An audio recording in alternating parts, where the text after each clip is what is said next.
माघ महीने में भगवान शिव की कृपा से साक्री नगर में चल रही है। हम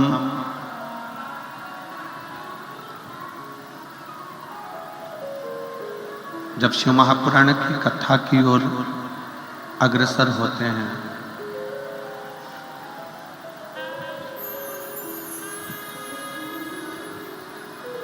भगवान शंकर की कथा सुनने के लिए जब आगे बढ़ते हैं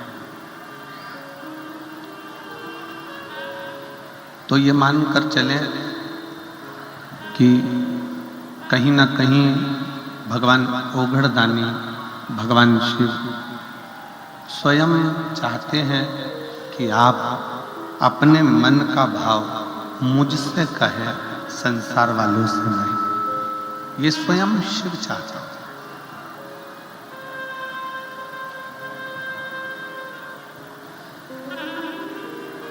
संसार के लोग यदि सुन भी लेंगे, मान लो संसार के लोगों ने अगर श्रवण भी कर लिया, संसार के लोगों ने सुन भी लिया, तो वो सुनकर अनसुना कर देंगे। शिव महापुराण की कथा एक बात बड़ी अच्छी कहती है, एक भाव बड़ा सुंदर कहती है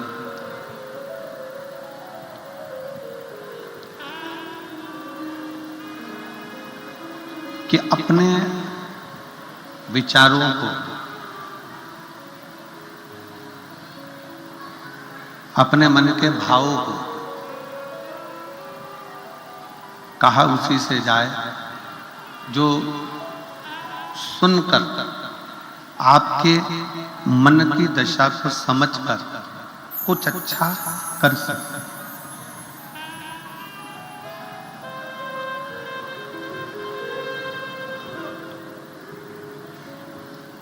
यदि हम अपने दिल की बात अपने मित्र से कह रहे हैं, परिवार वालों से कह रहे हैं, रिश्तेदारों से कह रहे हैं, नातेदारों से कह रहे हैं, कुटुंबियों से कह रहे हैं, और वो रिश्तेदार, वो नातेदार, वो कुटुंबी, वो परिवार वाले यदि मान लो आपके मन के भाव को समझ ही नहीं रहे,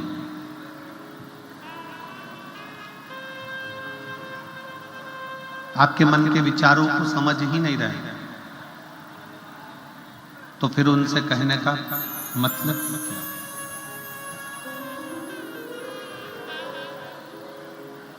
आपके मन के विचार, भाव, आपके मन के विचार, आपके मन के भाव अगर किसी से कहे जाएं और वो समझे कि हाँ जो कहा गया है वो दुखी है कि सुखी है, उस विचार पर वो थोड़ा सा विमर्श करे तो श्रेष्ठ है। वरना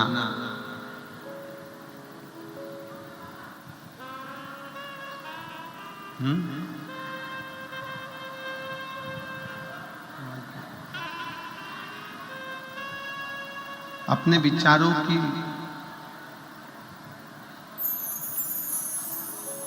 अपने मन के भावों को, अपने मन के विचारों को, अपने मन के शब्दों को कहो। शिव महापुराण की कथा कहती है, पर कहना किससे है? जो तुम्हारे मन के भाव को सुनकर, तुम्हारे मन के विचारों को सुनकर आपके दुख सुख में सम्मिलित हो सके।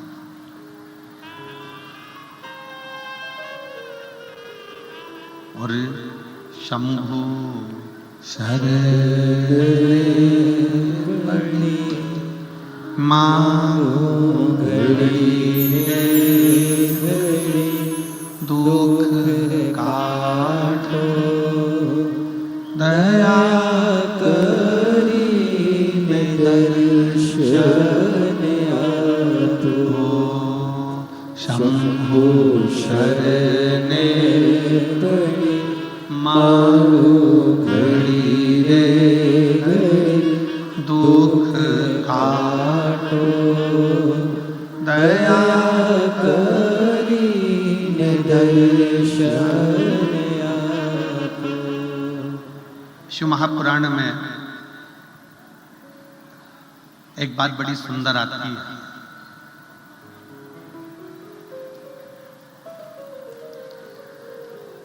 देवऋषि नारद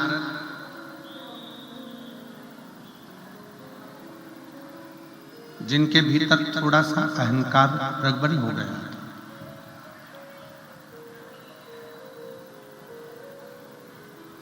जिनके अंदर थोड़ी सी अभिमतता बहुत मात्रा में प्रकट हो गई, बहुत मात्रा।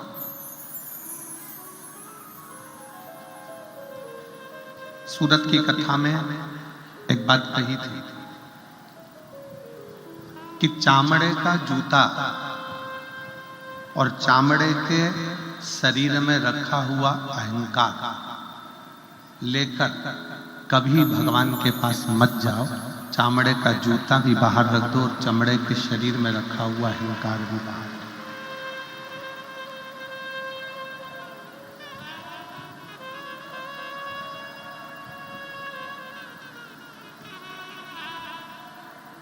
पर शिव महापुराण की कथा कहती है कि देवऋषि नारद को खुद अभिमान आ गया था।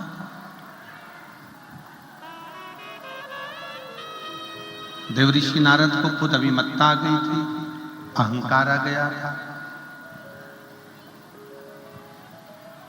और वो अहंकार किस चीज का था? वो अभिमान किस चीज का था? शिव पुराण कहती है वो अभिमान था देवऋषि नारद को उनकी तप साधना का।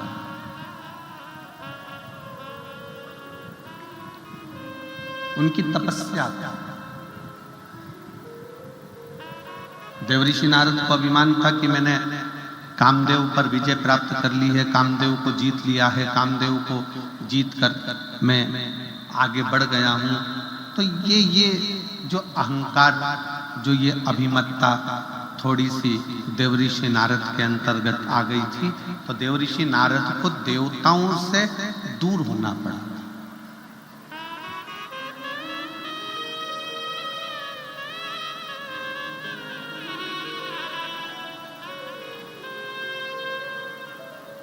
जब व्यक्ति के मन में अहंकार आ जाता है, जब व्यक्ति के मन में अभिमत्ता आ जाती है, थोड़ा सा अभिमान आ जाता है, तो वो भगवान से दूर हो जाता है। तीन चीजें भगवान से दूर कर देती है। पहले नंबर पर व्यक्ति के भीतर का अहंकार, दूसरे नंबर का हमारे भीतर की ज्यादा कामना,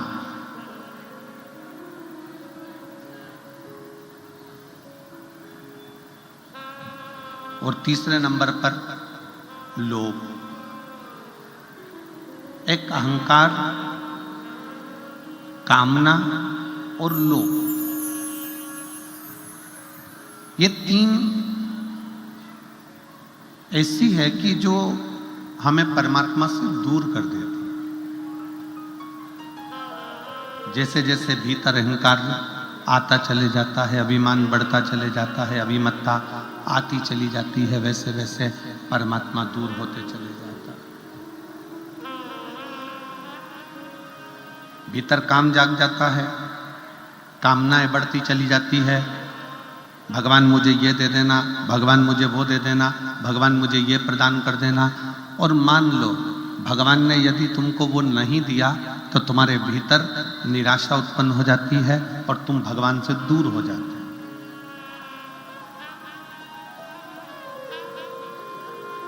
एक भीतर की ज्यादा कामना भी परमात्मा से दूर कर देती है। एक हमारे भीतर का लोभ,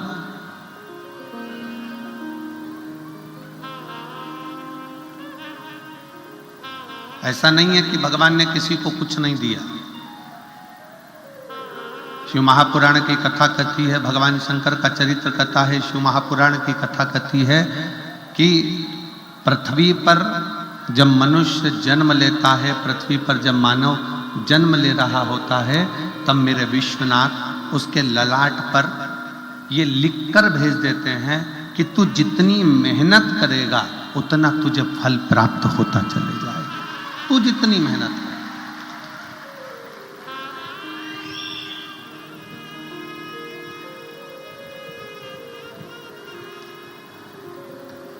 तो जितनी जितनी लगनता से काम करेगा, जितनी जितनी मेहनत से काम करेगा, जितना जितना परिश्रम करता चले जाएगा, उतना उतना तू प्राप्त करता चले जाएगा। पर भगवान शंकर ने एक बात और कही है, साकरी की मेरी जीजियां और मेरे जीजा, बेटियां बेटा, इस बात का स्मरण करेंगे कि कभी भी कमाई करो, धन कमाओ, खूब कमाओ, व्यापार करो, खूब करो, पर शिव महापुराण की कथा कहती है कमाई करना तन से करना। काय से करना? जम के बोलो जरा, तन से। कमाई करना तन से करना। इस कमाई को मन तक लेकर मत जाओ। क्यों?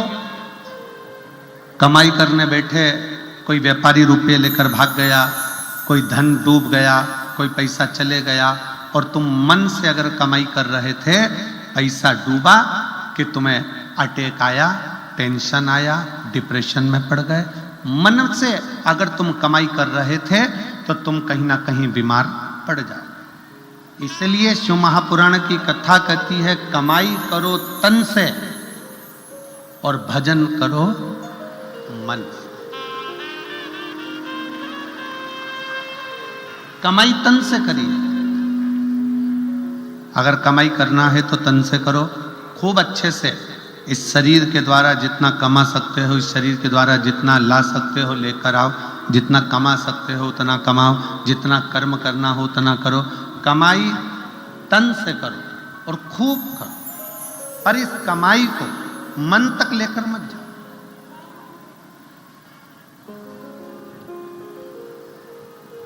घाटा लग गया, टेंशन बढ़ गया, ज्यादा धन आ गया, टेंशन बढ़ गया। क्यों? क्योंकि तुम उसको मन तक लेकर आए, तुम उसको मन तक लेकर पहुंचे। कई लोगों ने पैसे को, कमाई को मन से लगा रखा है कि मेरा मन मन।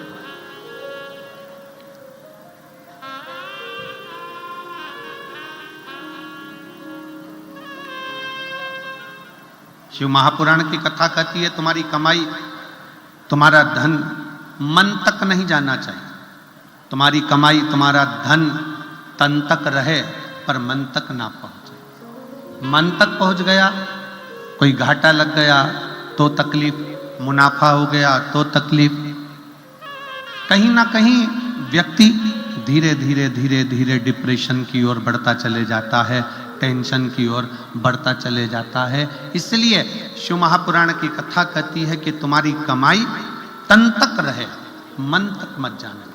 और भजन, शंकर की भक्ति कर रहे हो, शिव जी के मंदिर में जाकर एक लोटा जल चढ़ा रहे हो, शंकर का गुणगान कर रहे हो, शिव महापुराण की कथा श्रवण कर रहे हो, शिव मंदिर में झाड़ू लगा रहे हो, शंकर के मंदिर में पोछा लगा रहे हो, शंकर के मंदिर में जाकर अर्चना कर रहे हो, बेलपत्र चढ़ा रहे हो, चावल चढ़ा रहे हो, गेहूं चढ़ा रहे हो, कुछ भी तुम शंकर जी की आराधना में लगे हो, तो इतना याद रखना कि भगवान की भक्ति तन से मत करना। भगवान की भक्ति जितना करना मन से करना। अगर भगवान की भक्ति तन से होती तो जो आंखों से अंधे हैं वो कभी ना कर पाते, जो हाथ से टूटे हुए हैं, शरीर का कोई हाथ टूटा है, कहीं पांव टूटा है, वो भगवान की भक्ति नहीं कर पाते। किसी की श्रवण शक्ति बेकार होती, वो भगवान की भक्ति नहीं कर पाते। किसी की जिह्वा नहीं चल पाती, वो भगवान की भक्ति नहीं कर पाते। शिव पुराण कह रही है भगवान की भक्ति करने के लिए तन कैसा है, गोरे हो काले हो, अच्छे हो विकलांग नहीं हो, कोई विकलांग है कोई अच्छा नहीं है, कोई मालूम पड़े रोगीला है, कोई दुखी है, कोई तकलीफ में है, कोई धनपति है, कोई करोड़पति है, कोई रोड़पति है। तो शिव पुराण की कथा कर रही है कि भगवान ने अपनी भक्ति को तन से नहीं जोड़ा।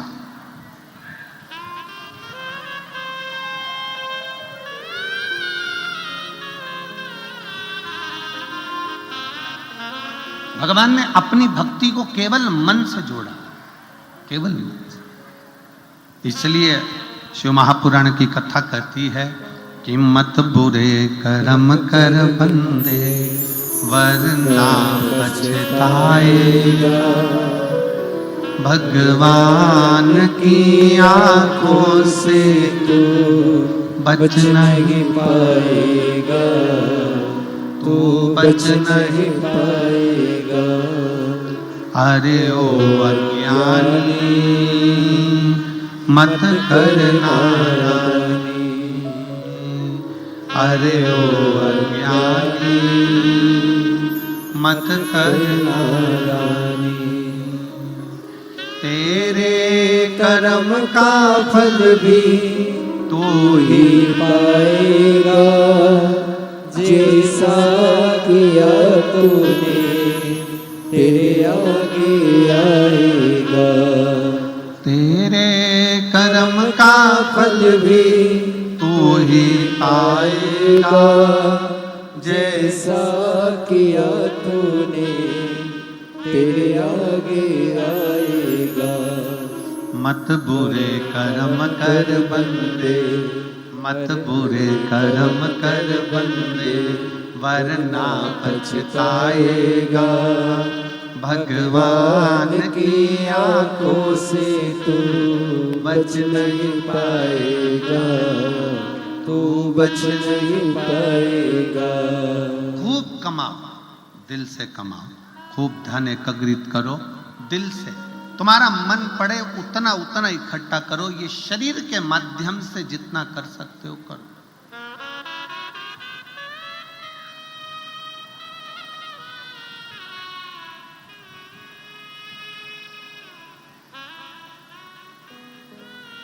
करो एकत्र।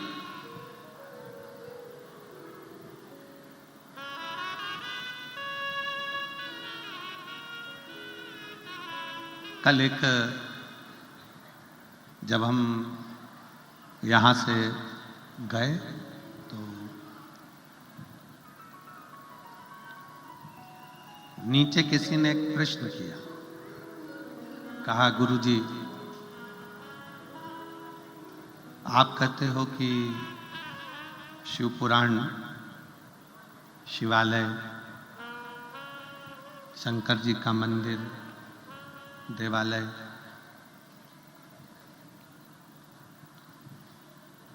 ये अपने बाप का घर है, ये अपने पिता का घर है।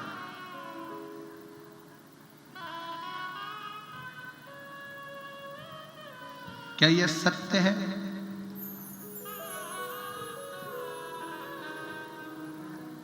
हमने उस बहन के शब्द को सुना और उस बहन से हमने उस समय तो नहीं कहा, हमने केवल इतना कहा कि हाँ ये सत्य है कि शिव पुराण की कथा, कुबेरेश्वर धाम या शंकर का मंदिर या शिवालय, ये हमारे पिता का घर है, पिता का घर।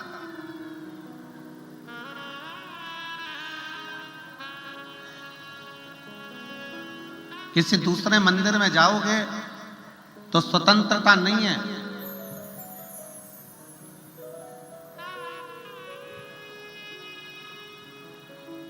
राम जी के मंदिर जाओ,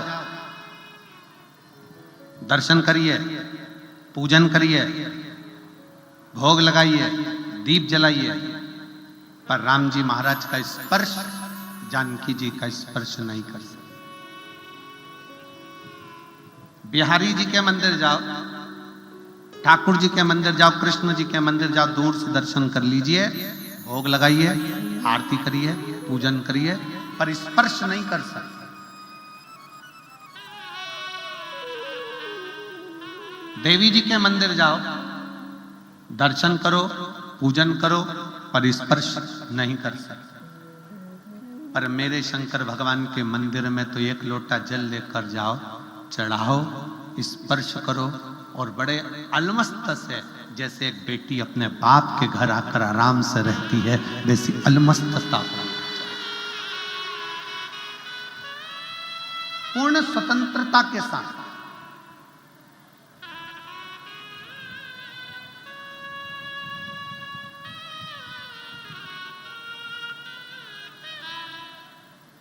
शिव जी के मंदिर में, शंकर जी के मंदिर में, उघड़दानी के मंदिर में, त्रिकालदर्शी के मंदिर में, कैलाशी के मंदिर में, अविनाशी के मंदिर में, शिव जी के मंदिर में जाओ, पूर्ण स्वतंत्रता है, पूर्ण स्वतंत्रता। आप शिव जी के मंदिर में जाकर एक लोटा जल चढ़ाइए, आप शिव जी के मंदिर में जाकर झाड़ू लगाइए, पोछा लगाइए, शंकर के भगवान के ऊपर बेलपत्र चढ़ा दीजिए, अक्षत चढ़ा दीजिए, शिव भक्ति को। स्वतंत्रता, स्वतंत्रता।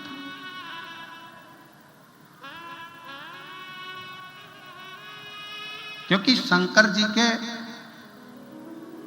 पवित्र कथा कर रही है, शिव महापुराण की कथा कर रही है कि शंकर पिता है और पिता के घर में बेटी बेटा कैसा भी रह सकता है। और कितनी स्वतंत्रता देखिए जरा, कितनी स्वतंत्रता।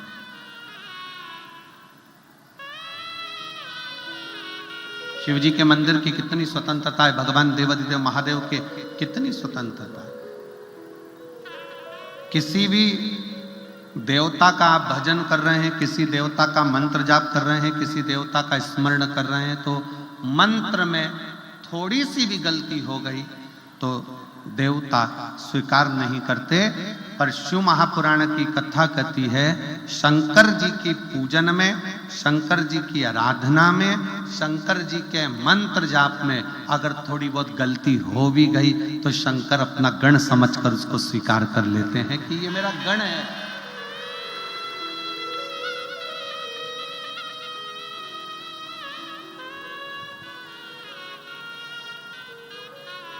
ये मेरा अपना है।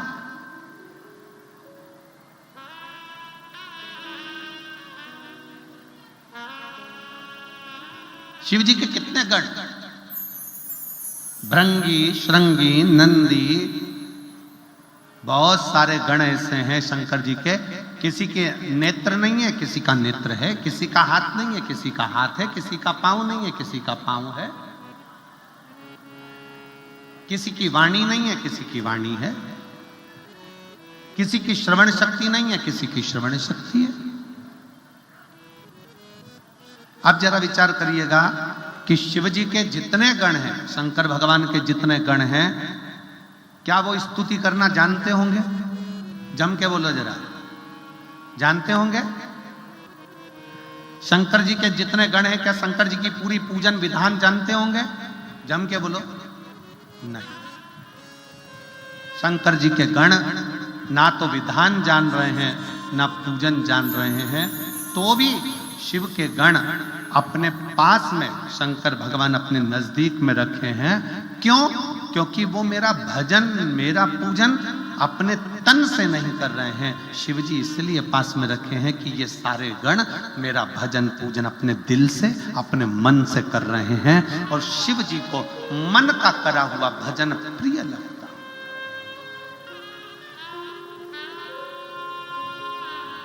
शिव जी को मन से करा हुआ भजन प्रिय लगता है। आजकल बहुत सारी बाजार में लंबी लंबी जटाएं मिलती हैं। अरे बोलो तो, तुमने देखा है कि नहीं देखा है? मिलती कि नहीं मिलती? बाजार में जाओ, नवयुवक लड़का लड़कियां जाएं, बड़ी बड़ी जटाएं बनवा ले, बांध ले, खूब अच्छे कपड़े भी पहन ले, मस्तक पर त्रिपुंड भी लगा ले, गले में रुद्राक्ष की माला भी पहन ले, खूब अच्छा अच्छा स्वांग भी रच ले, शरीर को बड़ा सुंदर संत साधु जैसा बना भी ले। पर ईमानदारी से बोलो, बाहर से चेंज कर लिया पर भीतर का चेंज नहीं कर पाए, अपने दिल को बदल नहीं पाए, तो क्या मतलब का आनंद, क्या मतलब का?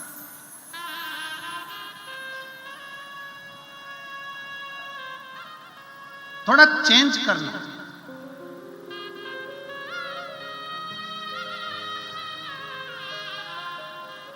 आप में से कितने लोग हैं जो विदेश की यात्रा करें? हाथ उठाओ जरा।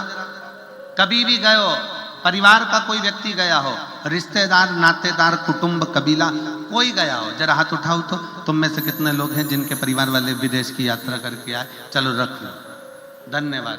और हम तो बाबा भोलेनाथ जी से प्रार्थना करेंगे तुम सबको भी विदेश की यात्रा करा दे। हो जाओ, एक बार जरा करिए।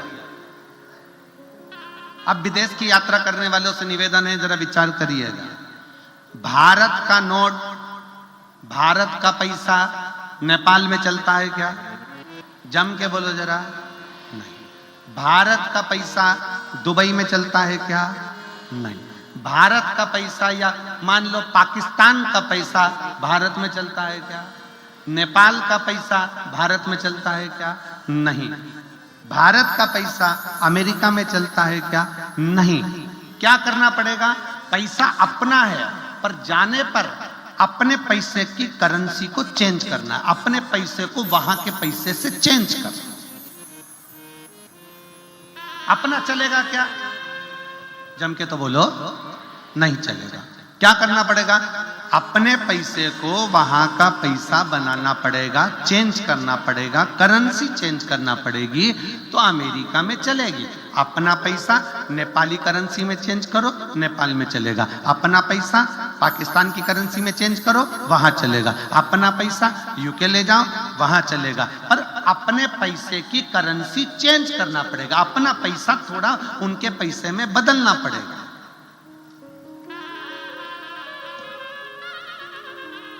अपना पैसा, भारत का पैसा भारत में चलता है, नेपाल का नेपाल में चलता है, अमेरिका का अमेरिका में चलता है, यूके का यूके में चलता है, सब दूर पैसा चलता है।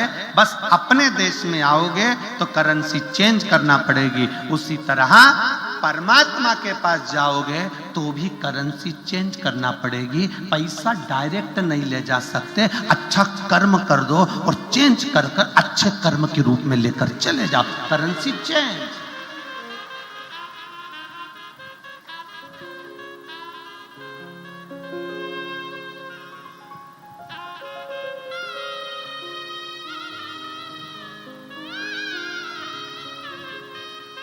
भारत का पैसा भारत में चलेगा, नेपाल का पैसा नेपाल में चलेगा, अमेरिका का पैसा अमेरिका में चलेगा, करेंसी चेंज करना पड़ेगी। उसी तरह परमात्मा के दरवाजे पर भी पैसा चलता है, पर इतना याद रखना कि मृत्यु लोक में जो पैसा चलता है वो परमात्मा के यहाँ नहीं चलता। परमात्मा का कहना है अपनी करेंसी को चेंज करो। भगवान कहते हैं तुम्हारे रुपए को चेंज करो। जो मैंने रुपया दिया है, किसी भूखे को भोजन कराओ, किसी प्यासे को पानी पिलाओ, किसी को शिक्षा की जरूरत है, कोई बेटा बेटी पढ़ना चाहते हैं, उच्च शिक्षा की जरूरत है, उनको शिक्षा कराओ, किसी को चिकित्सा की जरूरत है, उसको चिकित्सा कराओ। करेंसी चेंज करो। जब अपने कमाए धन को पुण्य में बदलोगे, पुण्य में चेंज कर लोगे, तो वो पुण्य तुम्हारा ऊपर चल जाएगा, करेंसी चेंज हो जाएगी, वो वहां चलेगा।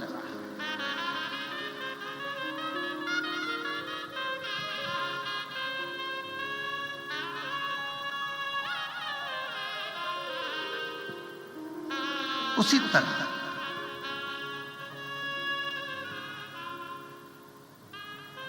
शिव महापुराण की कथा कह रही है, तन नहीं बदलना, करेंसी चेंज करना है। करेंसी क्या? अपने भीतर का मन। परमात्मा को पाने के लिए तन बदलने की जरूरत नहीं, परमात्मा को पाने के लिए मन बदल लो। थोड़ा सा मन को श्रेष्ठ, जटा बढ़ा ली, त्रिपुंड लगा लिया, रुद्राक्ष की माला पहन ली, बहुत अच्छे अच्छे कपड़े पहन लिए, नए नए तरह के कपड़े धारण कर लिए, खूब सिंहासन भी बनवा लिया, खूब राजसी ठाठ भी कर लिया, मालूम पड़े वो सुख किस काम का, जब दिल ही चेंज नहीं कर पाया। किसी एक देवी देवता का नाम बता दो जो कपड़ा देखकर वर दे दिया। किसी एक देवता का नाम बता दो जिसने तुम्हारे कपड़े देखे और तुम्हें वर प्रदान कर दिया।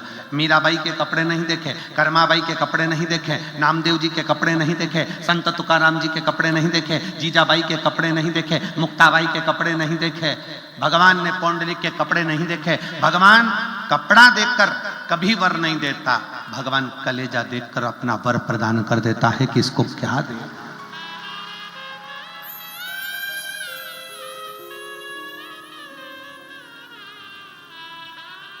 आप शिव जी को क्या मान रहे हो?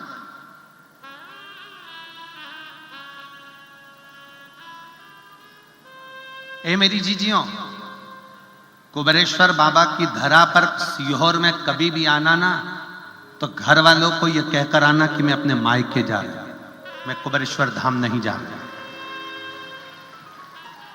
उसको बाप मानकर आओगे तो खाली झोली लेकर नहीं आओगे, क्योंकि बाप के घर से कभी बेटी खाली हाथ नहीं जाती।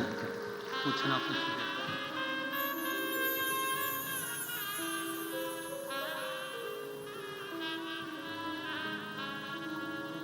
उसको पिता मान। क्या करेगा पिता मान? कई लोग कहते हैं कि हम एक बड़ी सुंदर कथा है बनेश्वर महादेव।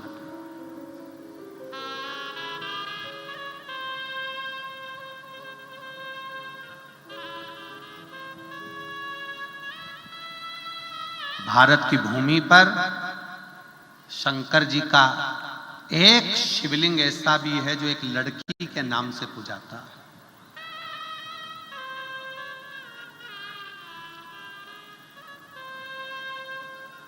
अब कौन समझाए दुनिया के लोगों को जो आज के समय में शिव महापुराण का विरोध करते हैं और कहते हैं कि स्त्री शिव जी का शिवलिंग हाथ नहीं लगा सकती, स्त्री शंकर भगवान को जल नहीं चढ़ा सकती, स्त्री शंकर जी पे चढ़ा हुआ जल नहीं पी सकती, स्त्री शिव जी के शिवलिंग को स्पर्श ना करे। कई ऐसे विद्वान बैठे हुए हैं जो अपनी सोच से परे बात करते हैं कि शंकर भगवान का स्पर्श स्त्री नहीं कर सकती। उनको कौन समझाए कि सौराष्ट्र की पवित्र भूमि में सोमनाथ की उस पवित्र धरा पर एक शंकर का शिवलिंग है जिसको कहते हैं बेनेश्वर महादेव। क्या नाम है उसका? बेनेश्वर महादेव। वी से बेनेश्वर महादेव। जम के बोलो यार एक बार, बेनेश्वर महादेव। वी से है, वी वैन वाला वी, बेनेश्वर महादेव। शिव जी का एक शंकर का शिवलिंग भारत की भूमि पर ऐसा भी है जो एक लड़की के नाम से पूजाता है, वो बेनेश्वर महादेव। अब कौन समझाए दुनिया के लोगों को? कोई कहता है कि जल मत चढ़ाओ, कोई कहता है बेलपत्र मत चढ़ाओ, कोई कहता है जल चढ़ा हुआ मत पियो, कोई कहेगा श्री शिवाय नमस्तुभ्यं मत बोलो, कोई कहेगा ये मत करो, कोई कहेगा वो मत करो। आने वाले समय में लोग कह देंगे तुम तो रोटी मत खाओ, तो क्या छोड़ दोगे? कई लोग कहते हैं गुरुजी हमारे यहाँ कोई आया था, उसने कह दिया शंकर जी पे चढ़ा हुआ जल मत पियो, तो हमने छोड़ दिया। तो वो कह देगा कि तुम खाना मत खाओ, तो खाना छोड़ दोगे? अरे कभी शास्त्रों को उठाइए, पुराणों को उठाइए। आज के जमाने में तो लोगों को केवल विरोध करना है, पर जो पढ़ने वाले हैं, जो अध्ययन करने वाले हैं, जो रखते हैं थोड़ा ना थोड़ा ज्ञान, उनको स्मरण में रहना चाहिए कि शंकर का एक शिवलिंग भारत की भूमि पर एक लड़की के नाम से पूजाता है, वो बेनेश्वर महादेव। और वो भी उस जगह पर जहां पर 12 ज्योतिर्लिंग में से एक ज्योतिर्लिंग सोमनाथ जी विराज रहे हैं, जो भारत के प्रथम ज्योतिर्लिंग की गिनती में आते हैं।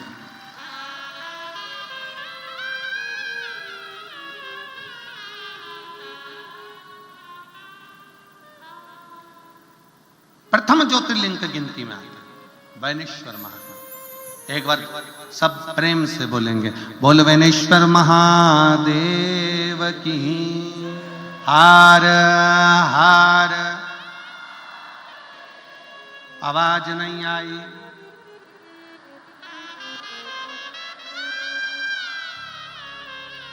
दीन बंधु दयालु दया कीजिए, जो दोनों हाथ उठाकर हर हर महादेव नहीं बोले उसको उठा लीजिए। हार हार महादेव है, अब कितने अच्छे बोले, मतलब ये पक्का है कि तुम जाना नहीं चाहते, अभी जाके करोगे भी कहा।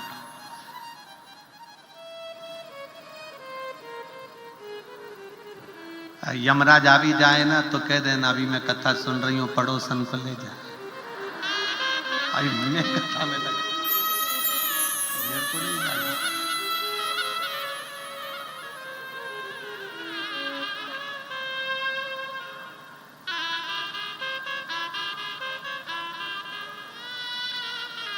कभी कभी वो एक गीत स्मरण में आता है कि हमारे ससुर जी का आया, ये बुढ़े डोकरे के साथ नहीं जाऊं।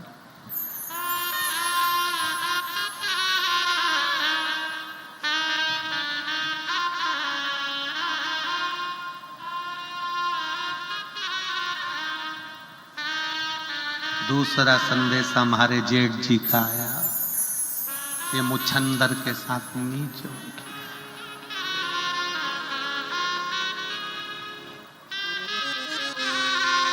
कहे कोई पहला संदेशा यमराज का आया, नहीं जाऊं इस कालिए के साथ नहीं जाऊं। दूसरा संदेशा चित्रगुप्त महाराज का आया, नहीं जाऊं। और फिर आखिरी संदेशा हमारा पिया जी का आया,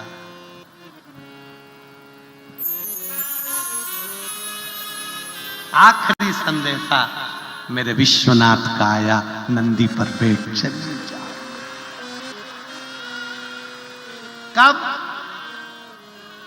जब तक पिया का संदेशा नहीं आए, जब तक शंकर का संदेशा नहीं आए, तुम इतने शंकर के पक्के भक्त बन जाओ,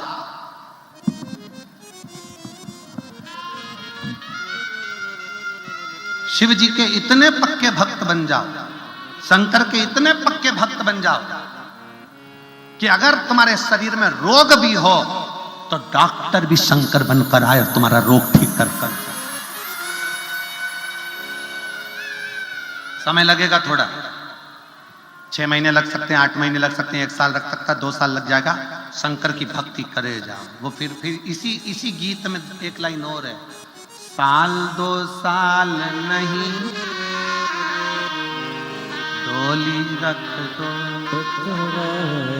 तुम भी कह देना, अभी जल चढ़ाते चढ़ाते 3 महीना हुआ, 4 महीना हुआ, 6 महीना हुआ, 8 महीना हुआ, मेरी पक्की भक्ति नहीं हुई है, अभी मैं पक्की नहीं हूं शंकर की भक्ति में। कथा सुनते सुनते अभी मेरा 4 पंडाल 5 पंडाल हुआ है, जब तक 100-150 पंडाल कथा नहीं सुन, साल 2 साल नहीं डोली रख दो करारी। मैं ना जाऊं। ये शिव भक्ति है। अपनी भक्ति को दृढ़ बनाओ, अपनी भक्ति को मजबूत बनाओ।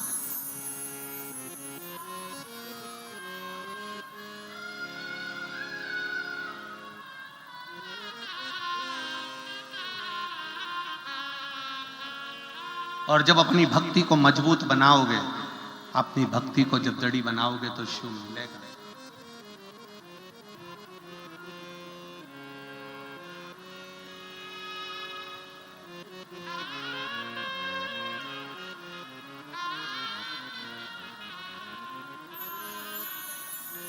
अभी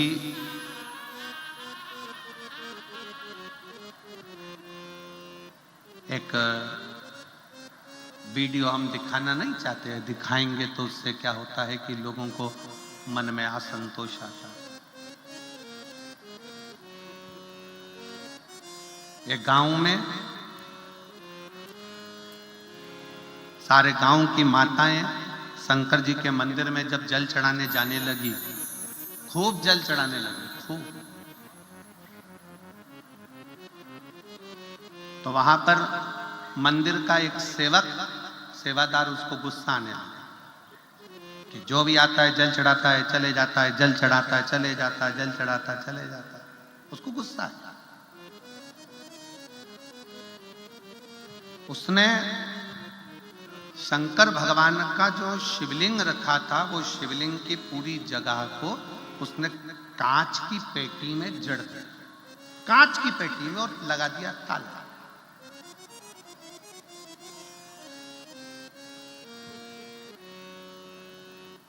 कांच की पेटी में जड़ा, ताला लगा दिया। अब जितनी भी महिलाएं, कुछ महिलाओं के पशुपति व्रत चल रहे थे उसी मंदिर में, क्योंकि 5 व्रत एक ही मंदिर में करना थे। आपने करे होंगे ना, करें आप लोगों ने?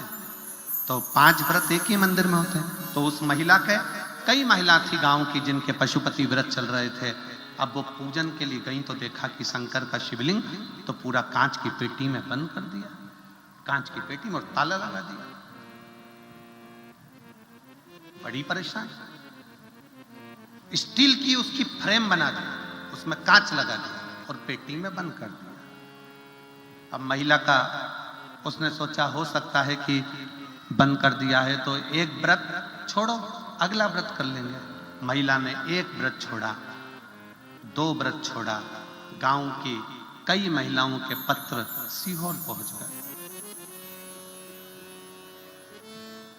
किसी ने व्हाट्सएप पर डाला सीहोर के, किसी ने पर्सनल फोन कर कर बोला कि हमारे गांव में शंकर जी का मंदिर है और मंदिर के जो महाराज जो भी हों, उन्होंने, सेवादार ने उसको पेटी में बंद कर दिया जिससे कोई जल ना चढ़ा। अब हम क्या करें? हमारा पशुपति व्रत है और व्रत एक ही मंदिर में होता है, करा क्या जाए? क्या करें?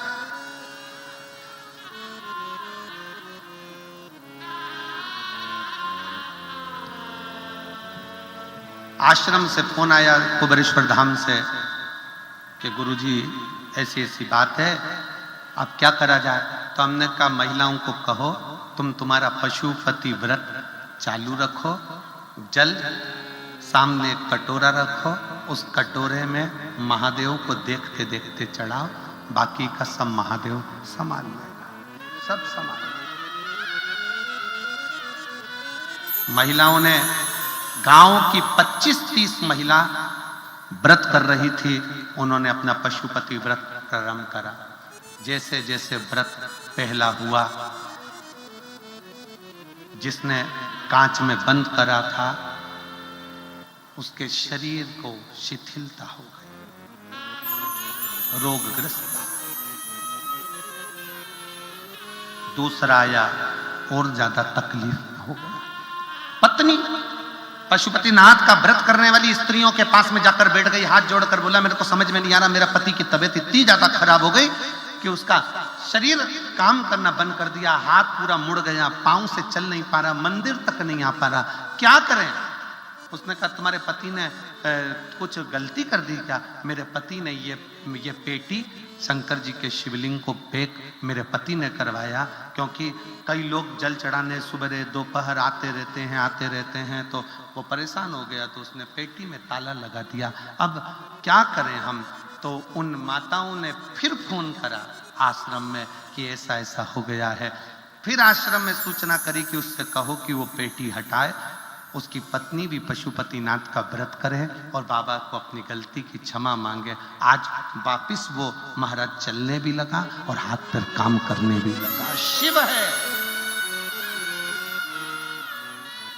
जो जानता नहीं है कि शंकर होता क्या है, जो पहचानता नहीं कि शिव तत्व क्या होता है। दुनिया के लोगों को लगता है कि ये शिव महापुराण की कथा है, पर सत्य में जितने श्रोता अगर कथा को सुनने के लिए बैठे हैं और अगर वो दिल से सुन रहे हैं तो ये शिव महापुराण की कथा नहीं है। तुम्हारा पिता देवाधिदेव महादेव तुम्हारी झोली भरने के लिए साकरी तक आया है।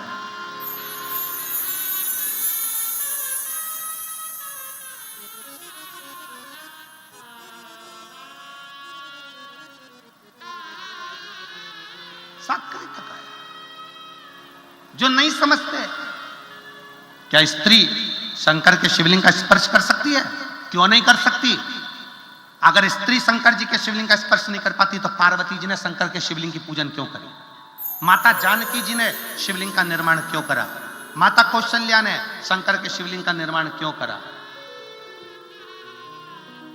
द्रौपदी ने शंकर के शिवलिंग का निर्माण क्यों करा? सतभामा, जामवंती, कालिंदी, मित्रवृंदा, रुक्मणी, इन्होंने शंकर के शिवलिंग का निर्माण क्यों करा?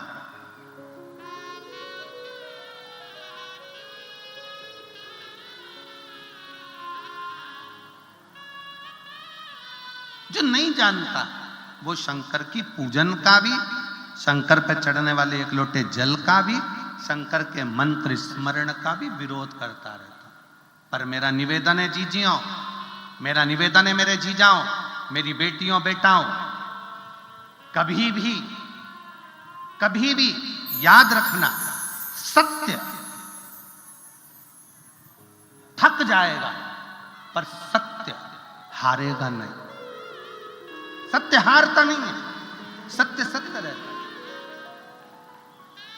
तुम कहीं पर भी कथा सुनने के लिए जाओ, किसी भी पंडाल में कथा श्रवण करने के लिए जाओ, तुम्हारे मुख से निकलना चाहिए श्री शिवाय नमस्तुभ्यम। और कोई तुमसे कहे कि यह कहां से पढ़ा, कहां पर मिला, कह देना शिव महापुराण के विद्येश्वर संहिता में लिखा हुआ। पढ़ो, सुनो, धारणा।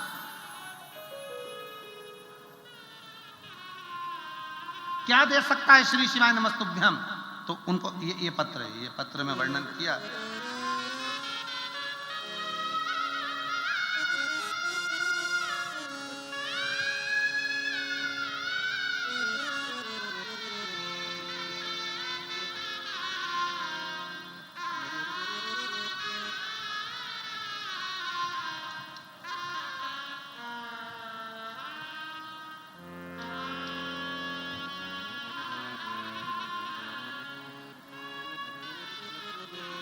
सो मंजुला ताई, तुलसीराम गावित, आमदार साकरी, विधानसभा जिला धूलिया।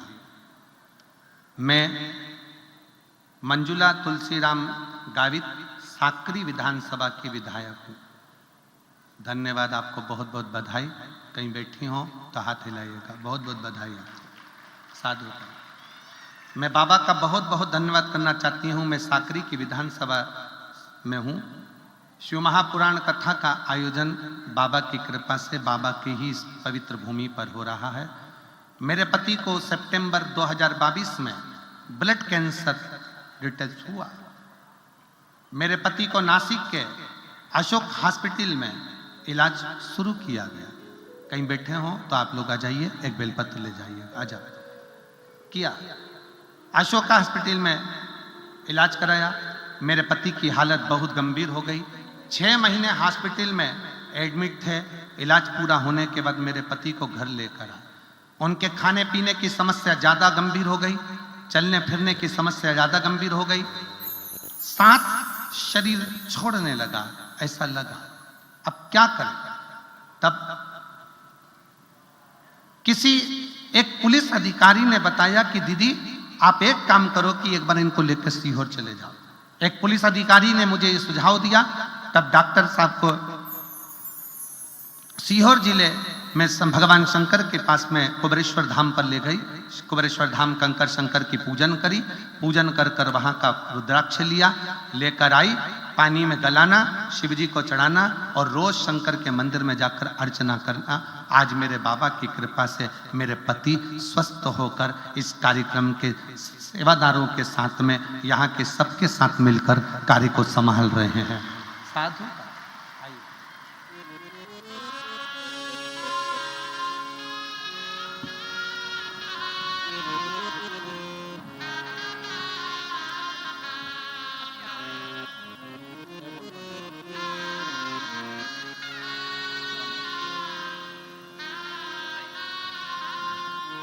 एक बार जोरदार ताली बजाएं। साधु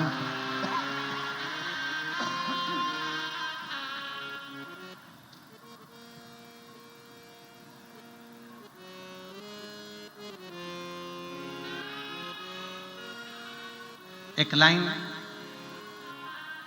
विधायक महोदय ने बहुत अच्छी लिखी है। गुरुजी, शिव के प्रति विश्वास अगर पक्का है तो शिव अपने भक्त को हारने नहीं देता है। अपने भक्त को हारने नहीं देता। मैं साधुवाद देता हूं सो मंजुला ताई, तुलसीराम गावित जी को, आमदार जी को बहुत बहुत साधुवाद। शिव तत्व किसको कहते हैं? शिव की भक्ति किसको कहते हैं? एक बहन ने और पत्र लिखा है, अच्छा पत्र है।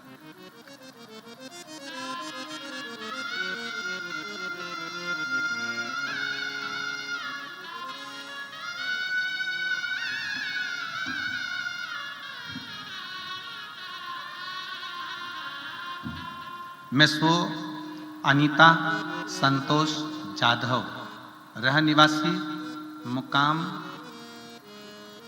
चल पढ़ के बताओ जल्दी से, कोपरली, मुकाम कोपरली, तहसील जिला नंदुरबार। मेरा मोबाइल नंबर ये है, कहीं बैठी हो तो हाथ हिलाइएगा। सो अनीता संतोष जाधव, रह निवासी मुकाम कोपरली, तहसील जिला नंदुरबार, मोबाइल नंबर। कहीं बैठे हो हाथ हिलाइएगा। हाँ आ जाइए, आ जाओ। एक बेलपत्र। मैं कथा का क्या वर्णन करूं। 4 साल से मुझे चर्म रोग था, 4 साल से मुझे फंगस इन्फेक्शन था, चर्म रोग की बीमारी पड़ गई थी। बहुत से डॉक्टरों का इलाज करवाया लेकिन कोई फर्क नहीं मिला। गुरुजी, मेरा पूरा परिवार 2022 से भोलेनाथ बाबा की सेवा में जुटा हुआ है। गुरुजी, डॉक्टरों का पीछा पढ़ते पढ़ते मेरा शरीर भी बेकार हो गया, परंतु फंगस का रोग, चर्म रोग ठीक नहीं हुआ। नांदगांव की 7 दिन की कथा पंडाल में बैठकर सुनी। किसी के मुख से सुना था कि पंडाल में बैठकर कथा सुनो। पंडाल में जब आरती होती है, आरती के बाद मिट्टी को अपने हृदय से मस्तक पर लगाओ, बाबा उसका फल देता है। मैंने वही किया। आज मैं बाबा को धन्यवाद देने के लिए आई हूं कि नांदगांव की कथा सुनने के बाद मेरे बाबा ने मेरा चर्म रोग 4 साल का पूरा की पूरा समाप्त कर दिया, मैं ठीक हो गई।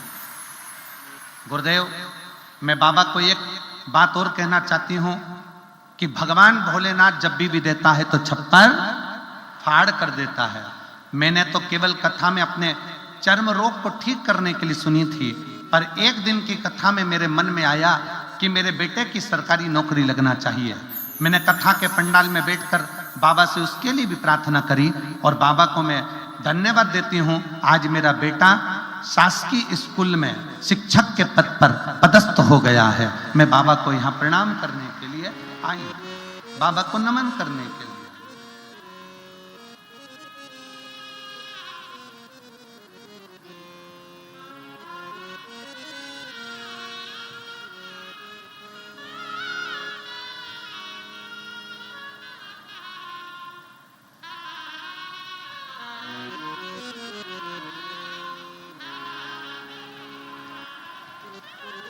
शिव तत्व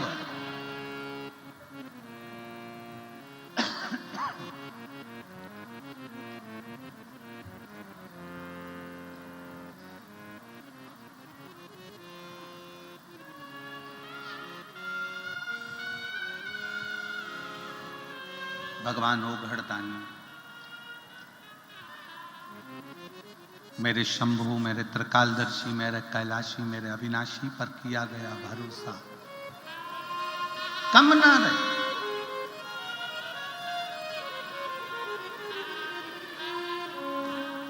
विश्वास करो शंकर पर,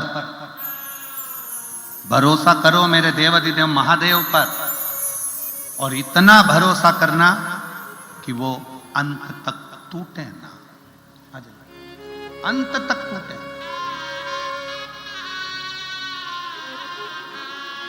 जाते रहो उसके दरवाजे पर, उसकी चौखट पर, उसका भजन करते रहो, उसका स्मरण करते रहो।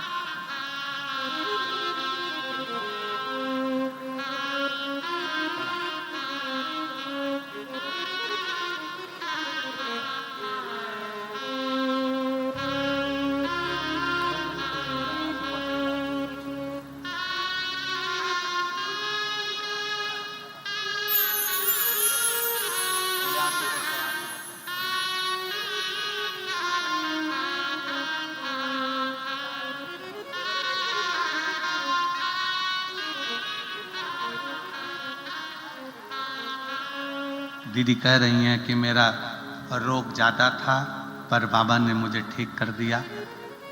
बेटे की सरकारी शिक्षक पद पर नौकरी लगा दी। मेरे बाबा इतना भंडार भर देते हैं, ये समझ में नहीं आया। एक बार दोनों हाथ उठाकर हर हर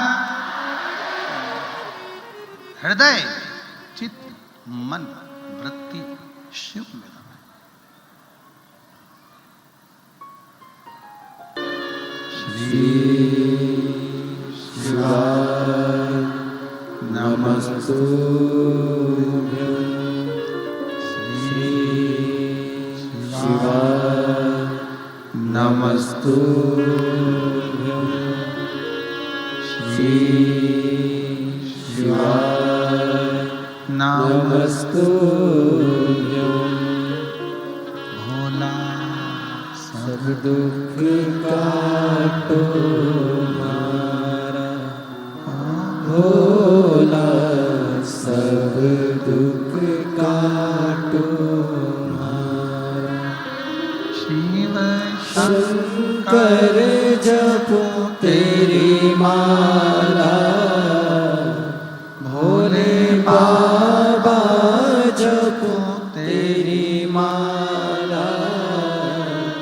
भोला सब दुख काटो मारा, भोला सब दुख काटो मारा। वेश है मंगल मंगलकारी, वेश है मंगल मंगलकारी। शमशान निवासी हमारा, शमशान निवासी हमारा। भोला सब दुख काटो मारा, ओ भोला सब दुख काटो मारा।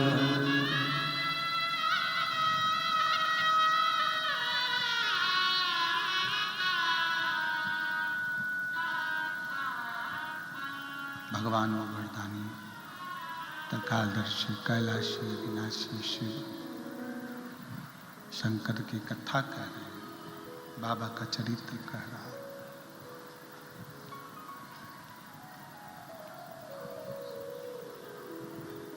वैनेश्वर महादेव भारत की भूमि पर एक शिवलिंग, रिटर्न थोड़ा सा बड़ा।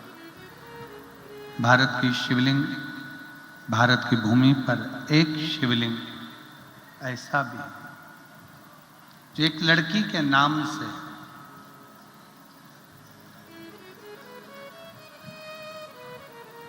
जिसको वैनेश्वर महादेव कहते हैं।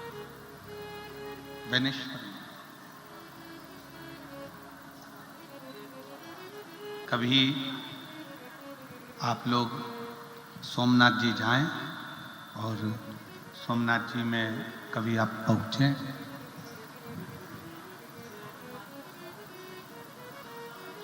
12 ज्योतिर्लिंग में से पहले नंबर का ज्योतिर्लिंग का दर्शन करने के लिए जब आप सोमनाथ जी में जाएं तो सोमनाथ में वैनेश्वर महादेव का दर्शन जरूर करें।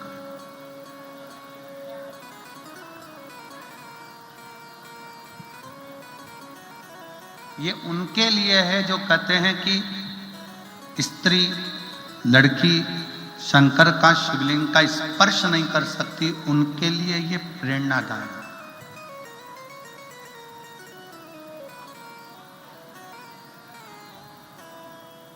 जब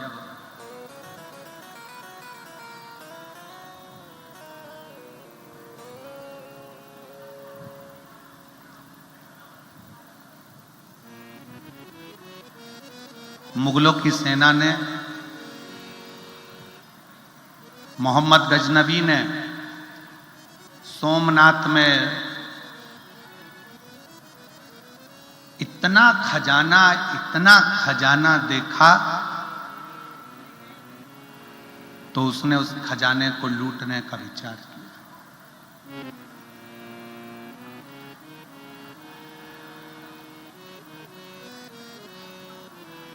वहां का एक राजपूत राजा था, बड़ा प्रबल।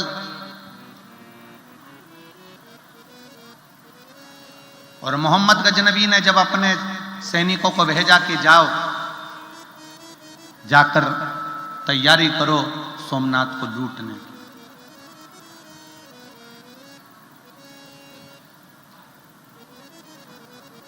पर एक बात अपने भीतर उतार के रखिएगा,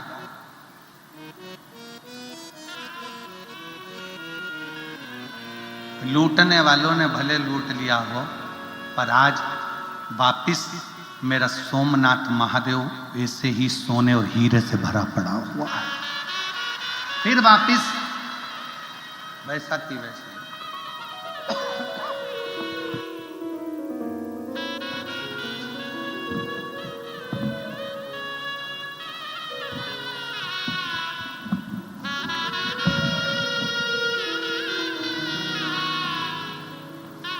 फिर वापिस वैसा की वैसा ही भरा पड़ा हुआ।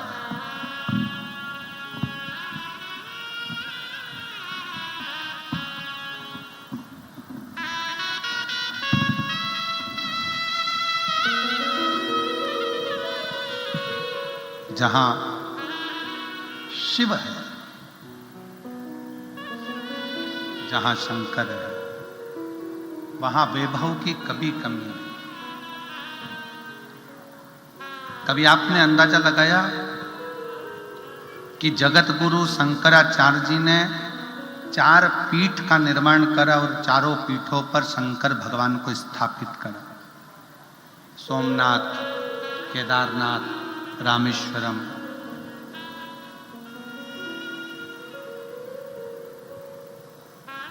कोणार्क।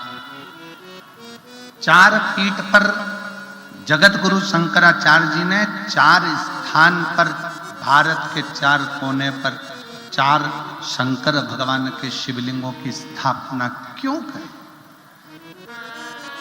क्योंकि शिव महापुराण की कथा कहती है, जब मृत्यु लोक का देवादिदेव महादेव भारत के 4 कोनों पर अगर विराजमान होगा तो मेरा भारत धनपति, करोड़पति, वैभवपति, सत्तापति बनता चले जाएगा। भारत कभी डाउन नहीं। और मेरी जीजियों से निवेदन है, मेरी बहनों से, मेरी बेटियों से, मेरी माताओं से, मेरे भाइयों से निवेदन है, एक बात अपने अंदर उतार कर रखना। जिसके घर में छोटे से छोटा भी अगर शिवलिंग होता है, जिसके घर में छोटे से छोटा शिवलिंग अगर विराजमान है, तो ये जान लेना कि तुम्हारा घर कभी कंगाल नहीं होगा, धन की ओर बढ़ता चले, वृद्धि की ओर बढ़े।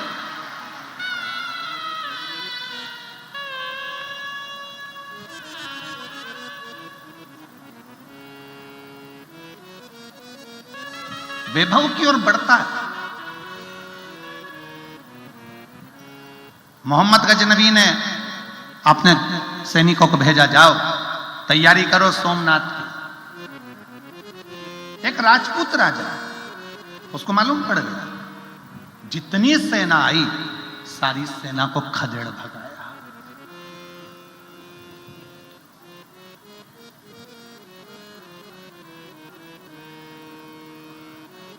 एक राजपूत राजा ने पूरी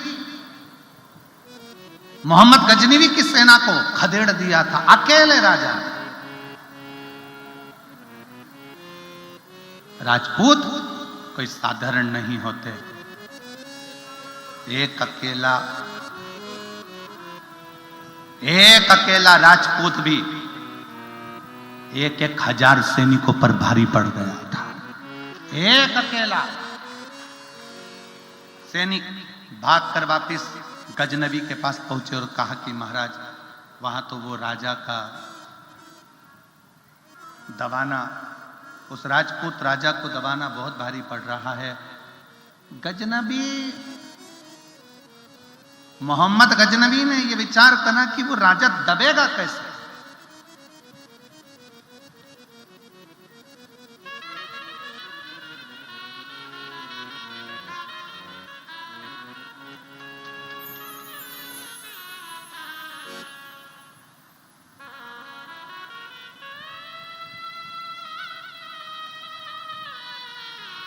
भारत की 3 चीजें बड़ी प्रबल है। भारत की 3 चीजें बड़ी प्रबल है, यह गजनबी भी जानता था। पहले नंबर पर चोटी।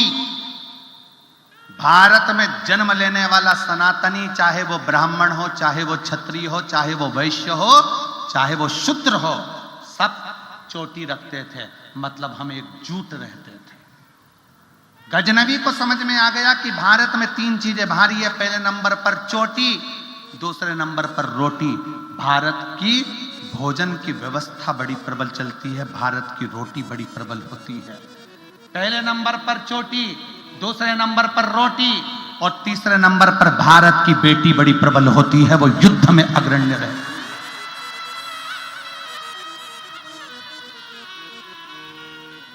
वो युद्ध में अग्रण्य रहती है।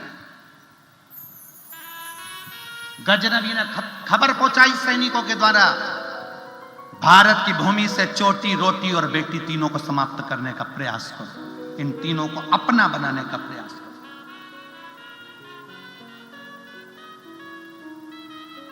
ये जो जाति में आज बांटा जा रहा है, तुम ब्राह्मण हो, तुम क्षत्रिय हो, तुम वैश्य हो, तुम शूद्र हो, बांटा।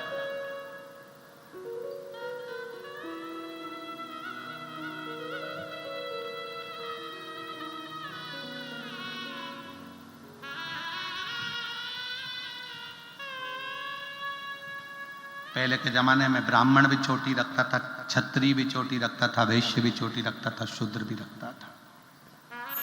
चोटी का मतलब है कि सनातनी है, भारतीय परिधान, भारतीय परंपरा से जुड़ा हुआ।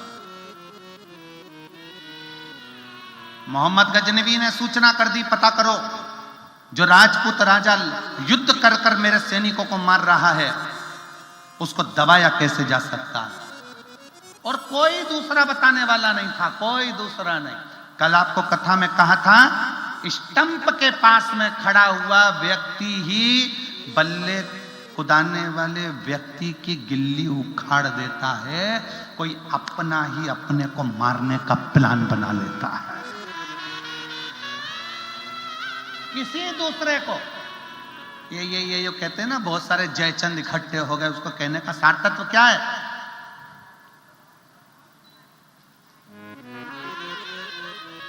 कोई अपने को चोट पहुंचाने का प्रयास। मोहम्मद गजनवी ने सूचना करी, पता करो राजा किससे दबेगा, राजा को दबाने के लिए किसको लाया जाए।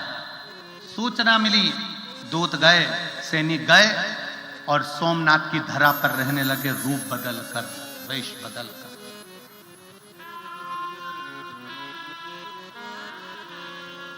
वेश बदलकर रहने लगे। क्या देखा? राजपूत राजा की एक लड़की है जिसका नाम है बेनी।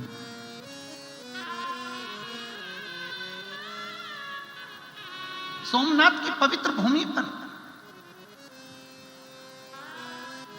प्रभास पाटन में, सोमनाथ की यह पवित्र भूमि पर एक लड़की है राजपूत राजा की, उसका नाम बेनी है। बेनी शंकर की इतनी बड़ी भगत है, इतनी बड़ी भगत है कि शिव के बिना एक क्षण नहीं है। वो शंकर को पिता भी मानती है, वो शंकर को पुत्र भी मानती है, वो शंकर को पति भी मानती है, वो शंकर को दोस्त भी मानती है और वो शंकर को गुरु भी मानती है। सारे रिश्ते बेनी अगर किसी से रखती है तो शिव से रखती है, शंकर से।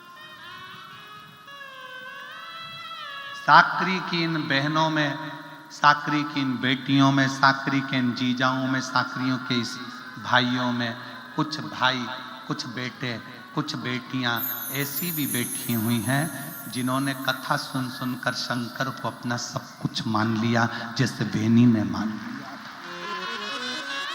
शिव को सब कुछ मान लिया।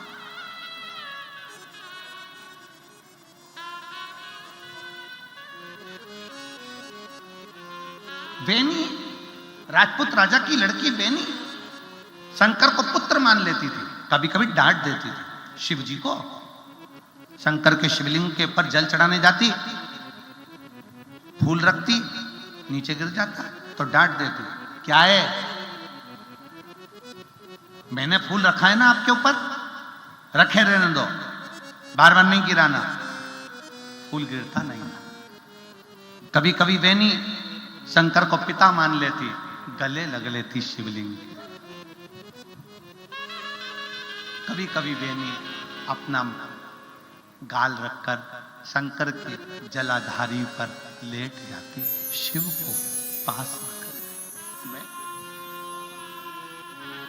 कभी पति के रूप में शिव को रिझाती तो बहुत घंटों तक बात कर लेती, कैसे हो, याद वाद नहीं आती आपको हमारी, राजघराने में आना चाहिए हमसे मिलने के लिए आपको। कभी कभी शिव से बात कर।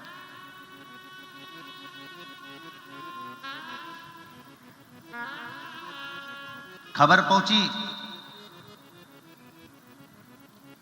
मोहम्मद गजनवी के पास, राजा की एक लड़की है, राजपूत राजा की, जिसका नाम बेनी है, बहुत सुंदर है, पर मुझे लगता है थोड़ी सी पागल है। क्यों? एक शंकर के शिवालय में शंकर से झगड़ा भी करती है, प्रेम भी करती है, लड़ती भी है और उसके साथ रहती भी है, पत्थर के शिवलिंग के साथ। हाँ, तो फिर तो पागल। ए मेरी जीजियों, आप शंकर जी के मंदिर जाओगे, लोग आपको पागल समझेंगे। आप शंकर को एक लोटा जल चढ़ाओगे, लोग आपको पागल समझेंगे। आप शिव जी के मंदिर में झाड़ू लगाओगे, लोग आपको पागल समझेंगे। आप शंकर के मंदिर में पोछा लगाओगे, लोग आपको पागल समझेंगे। और शिव पुराण की कथा कहती है, दुनिया पागल समझे, समझने दो, उसकी दृष्टि में तुम श्रेष्ठ हो, बस उसकी दृष्टि में रहने दो।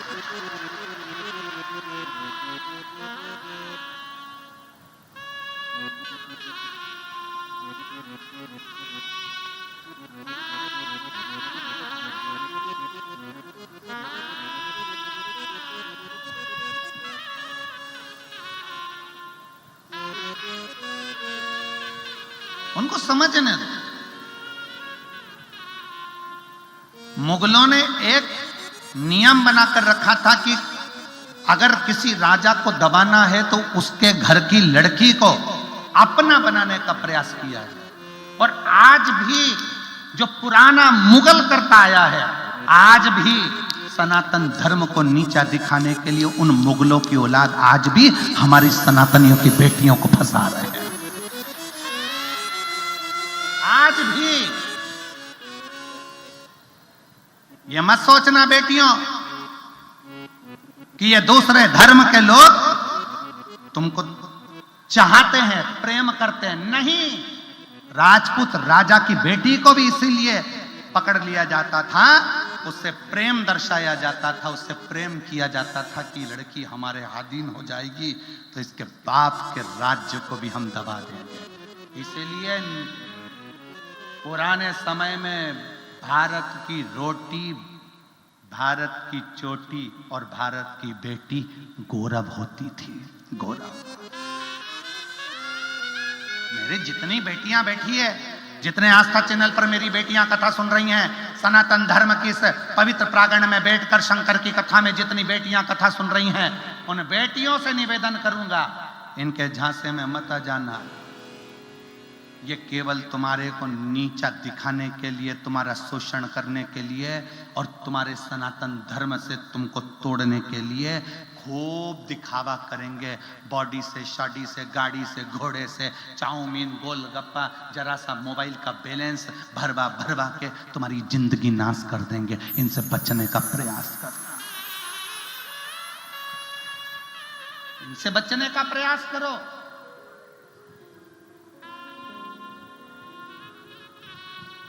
मोहम्मद गजनवी को भी यह मालूम था कि भारत की बेटी कोई साधारण नहीं है। अंग्रेजों को भी मालूम था कि भारत की बेटी साधारण नहीं है। वो अहिल्याबाई बनकर टूट पड़ती है तो झांसी की रानी बनकर टूट पड़ती है। और आज भी इन मुगलों की औलादों को यह मालूम है कि भारत की बेटी साधारण नहीं है और एक एक बेटी को अपना वो बल दिखाना चाहिए कोई तुम्हारे ऊपर आंख उठाकर देख नहीं सकता, यह किसी की सामर्थ्यता नहीं है, क्योंकि तुमने भी अपनी माता का दूध पिया है, दोनों आंख निकालने की सामर्थ्यता रखती हो।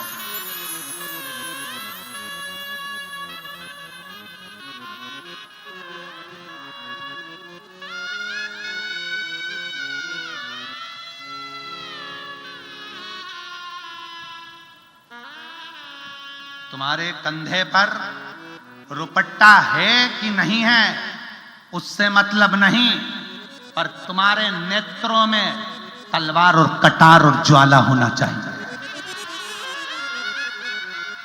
तुम्हारे नयनों में कटार ज्वाला तलवार होना चाहिए, तुम्हारी जिह्वा पर वो कटार होना चाहिए कि किसी की सामर्थ्यता हो जाए जो हमारी ओर देखे। कौन देखे? इतना सुंदर सुंदर कहा है जीजाबाई ने छत्रपति शिवाजी महाराज को, छत्रपति शिवाजी को जीजाबाई ने कितना सुंदर सुंदर कहा, कितना सुंदर सुंदर कहा। एक दिन वीर शिवाजी अपनी मां जीजाबाई से कहते हैं, मां मैं पुरुष हूं, एक बार मैं भय खा जाता हूं, पर मां तू भय नहीं खाती है, तू भय नहीं खाती है मां? जीजाबाई कहती है, एक मां में वो बल होता है जो राम कृष्ण और शिवाजी जैसे को भी जन्म दे देती है। एक मां में वो बल होता है जो राम कृष्ण वीर शिवाजी जैसे को जन्म दे देती है। एक मां में वो बल होता है जो राम कृष्ण परमहंस तुकाराम नामदेव जी को जन्म दे देती है। एक मां में वो बल होता है जो सुभाष चंद्र बोस को जन्म दे देती है। एक मां में वो बल होता है जो स्वामी विवेकानंद जैसे को जन्म दे देती है। वो मां साधारण नहीं है। बेनी मोहम्मद गजनवी को मालूम पड़ा कि राजा की लड़की और पागल नहीं हो सकती। राजा की लड़की पत्थर से प्रेम करती है, पत्थर से। उसको प्रेम के जाल में फंसाया जाए, उसको प्रेम के जाल में लिया जाए। गजनवी ने अपनी सेना में से सबसे सुंदर युवान को उस बेनी के मार्ग पर भेजा गया।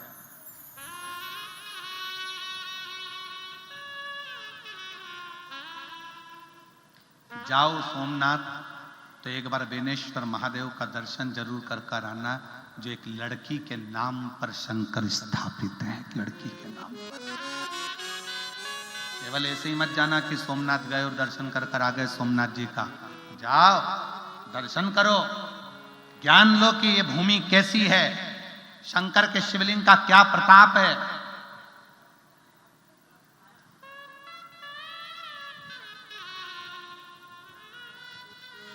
कुबेरेश्वर धाम जाओ, कुबेरेश्वर धाम की भूमि पर जाओ। केवल गए लौट के आ गए नहीं, एक रात्रि विश्राम कर विचार करना कि इस भूमि में है क्या। कंकर शंकर की धरा में ऐसा क्या है कि उसके कंकर की महत्वता है कि एक कंकर हाथ में रखा, अपने दिल की बात कहकर पूजन करके छोड़ा, एक कंकर उठा कर लिया 5 में से। ऐसा क्या है उस कंकर में? कभी विचार करिए उस भूमि पर रहकर। सारे तीर्थ होकर आइए और एक बाद में आखिरी में एक बार कुबेरेश्वर धाम की भूमि पर जरा जाकर देखना, वहां पर रहकर देखना कि वहां की जो तेज है, वहां का जो आनंद है, वहां का जो बल है, कितना प्रबल है। आपको लगेगा कि मैं अपने घर में रह रही हूं। अपने घर का भाव है, अपने घर का भाव। मोहम्मद गजनवी ने अपनी सेना में से जो सुंदर था, युवान था, उसको भेजा बेनी के पद पर। बेनी का नियम था, राजपूत राजा की लड़की बेनी का नियम था, पुष्प चुनती थी। पुष्प चुनकर मंदिर की देहली पर रंगोली डालती थी। रंगोली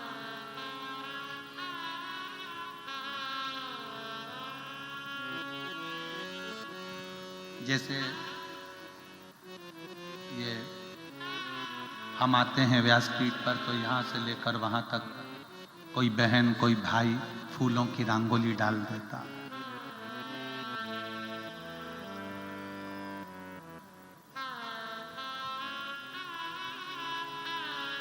बेनी का नियम था,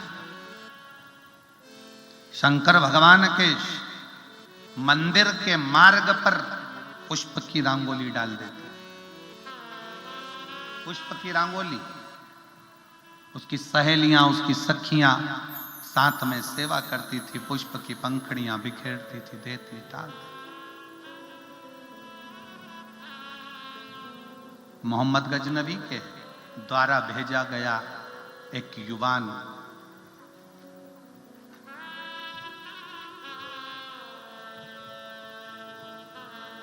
उस फूल पर चल दिया, फूल की रंगोली पर चल दिया।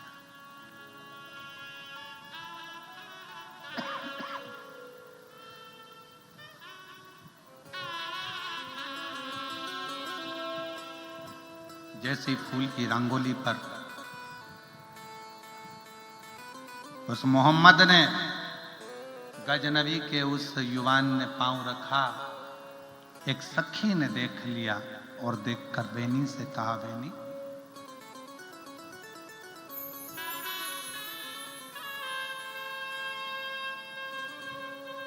कोई युवान आया है, उसने उस पुष्प पर लात रखी है,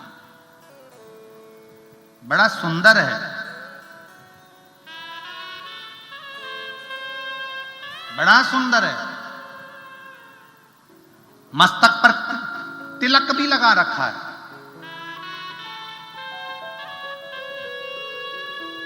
एक सनातनी की बेटी को अपना बनाने के लिए कितनी कितनी चाल चली जाती है, जरा समझने का प्रयास करिएगा। तिलक भी लगाया, चोटी भी बढ़ाई, शरीर के वस्त्र भी धारण करे वैसे ही।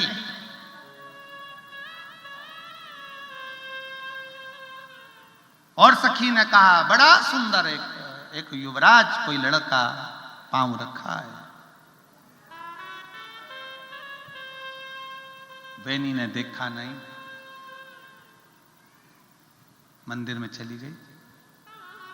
वापिस लौट रही थी, बेनी ने अपनी सहेली से कहा, जिस युवराज की तुम बात कर रही थी, वो युवराज हिंदू नहीं है, सनातनी नहीं है। वो युवराज हिंदू नहीं, सनातनी नहीं है, वो मोहम्मद गजनबी का भेजा हुआ कोई विधर्मी है। सखी ने कहा, तू कैसे कह सकती है बेनी, तू कैसे कह सकती है? उसके सिर पर मैंने तिलक देखा है, उसकी मैंने चोटी देखी है, उसके मैंने परिधान कपड़े देखे हैं, तू कैसे कह सकती है बेनी कि वो सनातनी हिंदू नहीं है? बेनी ने कहा, जमीन पर पड़े हुए फूल की पंखड़ियां बता रही है कि उसने उन पंखड़ियों को पांव से कैसा नोचा है। हमारा सनातनी फूल पर भी पांव रखकर चलता है तो ये सोचकर चलता है कि इस फूल में भी परमात्मा बसता है। हमारा सनातनी अगर फूल पर पांव रखकर भी चलता है तो ये मानकर चलता है कि फूल में भी परमात्मा बसता है। और वो फूल की पंखड़ियां बता रही है कि उन पंखड़ियों को भी मचला गया है। सखी इतना तो सुन रही थी, कटार हेड़ी पास में से अपनी दोनों नेत्रों में उसने कटार चुभो ली। बेनी की सहेली ने, बेनी की सखी ने कटार निकालकर अपनी आंखों में चुभो ली। बेनी ने रोका, सखी रुक, क्या कर रही है? मैं पहचान नहीं पाई कि ये मेरा अपना नहीं था सखी, मैं जान नहीं पाई। ए मेरे भारत की बेटियों, ए मेरे सनातन धर्म की बेटियों, याद रखना, अगर गलत लोगों के साथ जाने से अच्छा है कि इन आंखों को तो निपटा देना, फोड़ देना। इन गलत लोगों के साथ कभी ना जाना।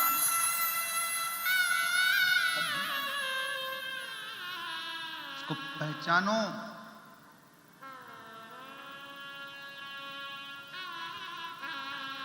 मैं आज के युवान बेटियों से भी कहूंगा और आज के युवान बेटाओं से भी कहूंगा, मेरे बेटाओं, तुम्हारी जवानी दारू की दुकान पर नहीं निकलना चाहिए, तुम्हारी जवानी अच्छे कर्म में निकलना चाहिए।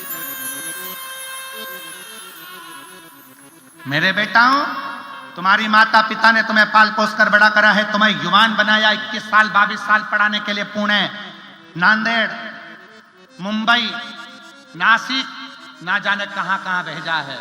उस बाप और माँ ने कितनी लालसा रखी है कि मेरा बेटा कुछ कर दिखाएगा, पर मालूम पड़े वही बेटा 31 पर जब दारू की दुकान के सामने लाइन लगा कर खड़ा रहता है तो उस माँ और बाप से पूछो कि उसकी दशा क्या होती होगी। इस शरीर को लगाओ, आप अच्छी जगह पर लगाने का प्रयास करो। तुम्हारे शरीर में ज्यादा बल है तो राष्ट्र में लगाइए, गौ रक्षा में लगाइए, सनातन रक्षा में लगाइए। और शरीर में अगर बल है तो अपने मोहल्ले में, अपने क्षेत्र में, अपनी कॉलोनी में कोई गलत कार्य ना होने दीजिए। तो शरीर के बल की प्रधानता, शरीर के बल की प्रधानता है। वो शरीर किस काम है?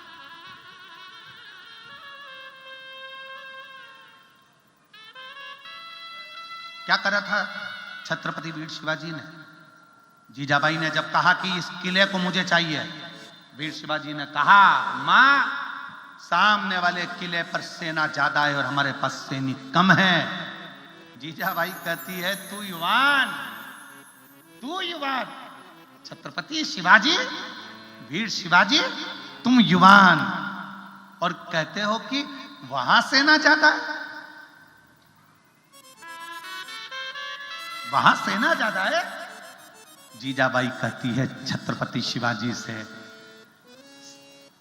सैनिक से नहीं, दिल के जिगरे से किला जीता जाता है।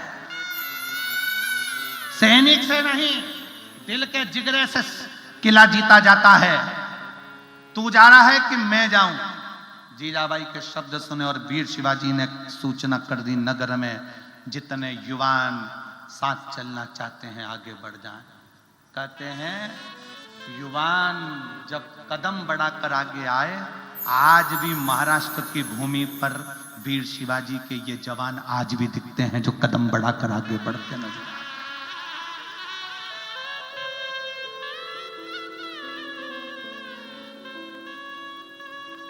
जय भवानी, जय भवानी। आज भी कदम दिखते हैं युवान बेटों के, आज भी कदम दिखते हैं युवान बेटियों के जो सामने बढ़ते हुए नजर आते हैं।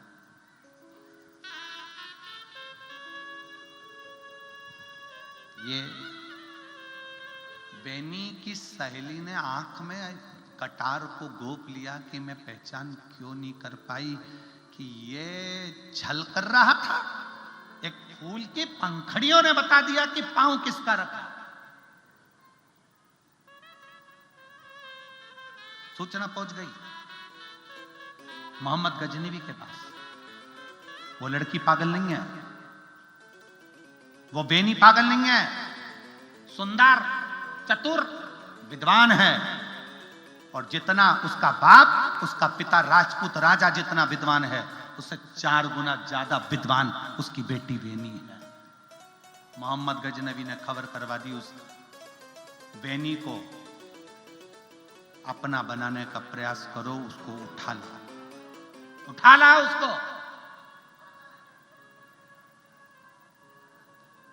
राजा को तो सूचना ही नहीं कि क्या चाल चली जा रही है मेरे राज्य में।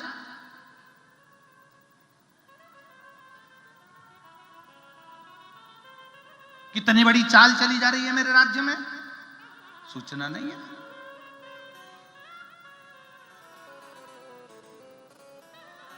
बेनी की सहेली ने बता दी, आज बहुत बड़ी सेना आई है सोमनाथ में। बेनी को लगा कि वापिस सोमेश्वर नाथ को लूटने के लिए आए होंगे। उनको क्या मालूम कि सोमेश्वर नाथ को नहीं, आज बेनी को लेटने के लिए आए। आज खजाना नहीं, आज बेनी को लेने के लिए आए। बेनी पूजन की थाली लेकर मंदिर में जा रही थी। शिव महापुराण की कथा कहती है, एक पानी का लोटा लेकर जब हम अपने घर से निकलते हैं शंकर के मंदिर के लिए, कहते हैं एक पानी का लोटा लेकर जब मंदिर के लिए निकलते हैं, 1000 सिंह के बराबर ताकत उस जल चढ़ाने वाले स्त्री और पुरुष के अंदर आ जाती है। 1000 सिंह की ताकत उस स्त्री और पुरुष के अंदर आ जाती है। और जब वो जल चढ़ाकर वापिस आता है, 1000 अश्वमेध यज्ञ का फल उसके साथ चलकर आ जाता है। लोग कोई हमसे पूछे, जो बड़े बड़े कई लोग कह देते हैं जल मत चढ़ाओ, पानी मत पियो, शिव जी पे बेलपत्र मत चढ़ाओ, ये मत करो, वो हमसे पूछे एक बार आकर सामने बैठकर कि शंकर पर चढ़े हुए जल का क्या फल है, शंकर पर चढ़ी हुई बेलपत्र का क्या फल है, शंकर का करा गया गुणगान का क्या फल है, वो हमसे पूछे। और अगर हमसे भी ना पूछे तो एक बार साकरी में जो ये मेरी जीजियां, जो मेरे जीजा पूरे भारत की भूमि पर जो कथा सुन रहे हैं ना, एक बार शिव कथा सुनने वाले के पास आकर कोई निंदा कर कर तो देखे। सटक जवाब देते हैं शिव कथा सुनने वाले कि तुम नहीं चढ़ा सकते एक लोटा पानी तो मुंह बंद कर कर बैठो, तुम्हारे बाप के बस का नहीं, हमारे बस का, हमारे बस का है। आप शंकर के मंदिर नहीं जा सकते, मत जाओ, पर मुख मत खोलो, शिव शिव है। हम अपने बाप का बुरा नहीं सुन सकते। एक बेटी को 50 गाली दीजिए, उसको गुस्सा नहीं आएगा। एक बहू को 50 गाली दीजिए, उसको गुस्सा नहीं आएगा। तब एक बहू को जब उसके बाप के नाम से गाली दी जाती है तो फिर उसको तो वो जगत जननी, जगदम्बा, चंद्र घंटा, कुसमांडा, स्कंदा सब बन जाती है कि तुमने मेरे बाप को कैसे बखाना। उसी तरह शंकर का भक्त होता है। एक लोटा जल चढ़ाने वाला, चाहे बेटा हो, बेटी हो, माता हो, पिता हो, एक लोटा जल चढ़ाने वाले को सोचना चाहिए कि कोई हमारे शंकर की निंदा कैसे कर दे, क्योंकि वो हमारा बाप है, वो मेरा मायका है। शिव की निंदा हम कैसे सुन लें?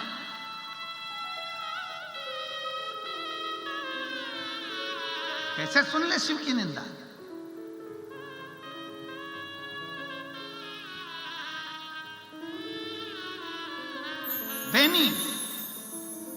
वेनी ने कहा ये जो आए हैं ना, ये आज सोमनाथ जी को लूटने के लिए नहीं, आज मेरे लिए आए, मेरे लिए आए।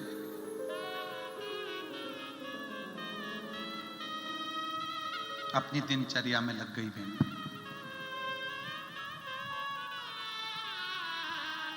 वेनी अपनी दिनचर्या में लग गई। वही वेनी का कार्य मंदिर में दरवाजे पर रंगोली डालना, शिव द्वार को साफ करना, शिवालय में जाना, शिव से बात करना, शिव से बात करना।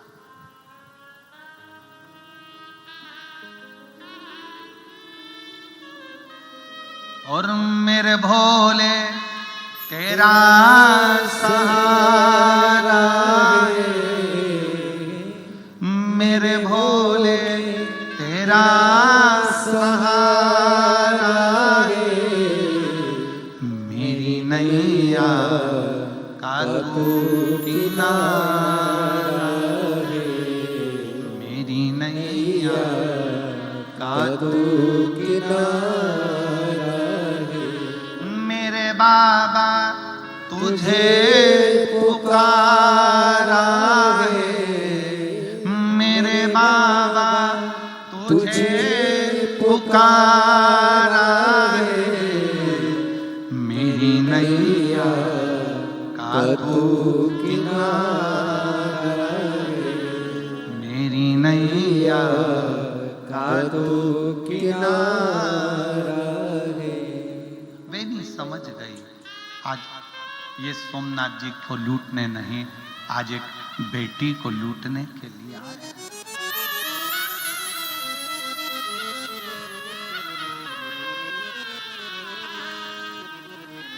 बेटी को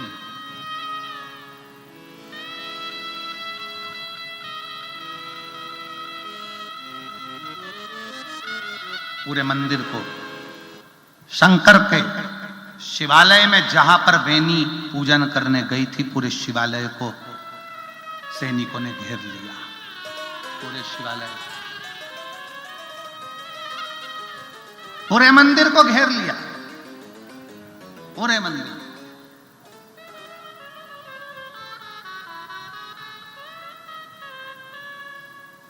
धीरे धीरे करते मंदिर के अंदर प्रवेश करने लगे। जूतों की थापों की आवाज बेनी की सहेलियों के कानों में आने लगी। कहा, बेनी, सैनिक आए हैं।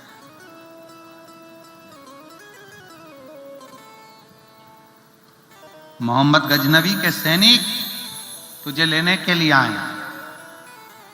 सखियों से बेनी ने कहा, उनको तुमसे कोई मतलब नहीं है, तुम चिंता मत करना, वो तुम्हें लेकर नहीं जाएंगे, तुम अपने घर जाओ, बेझिझक होकर जाना। सैनिक पास आते जा रहे थे, बेनी ने अपनी सहेलियों को कह दिया, तुम जाओ, हम बाहर जाएंगे और सैनिकों ने हमको मार दिया तो चिंता मत करो, तुम्हारा बाल बांका नहीं होगा, तुम निकलो यहां से बाहर। एक एक कर कर सहेलियां बाहर निकल गईं। शिव जी का गर्भगृह, गर्भगृह में शिवलिंग और अकेली बेनी, बेनी अकेली। रोज अलग अलग तरीके से भगवान का स्नान कराती बेनी ने आज भी शंकर के मंदिर में झाड़ू पोछा करा और शिव जी का श्रृंगार कर कर गले लगकर बैठ गई। गले लगकर, भाऊ, पिताजी, बाबुल,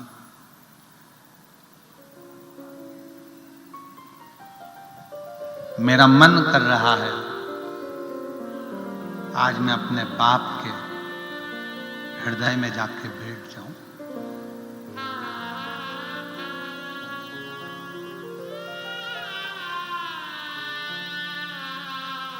दुनिया कहती है बेटी की विदाई में सबसे ज्यादा मां रोती है, और शिव पुराण कहती है कि बेटी की विदाई में सबसे ज्यादा बाप रोता है। बाप सबसे।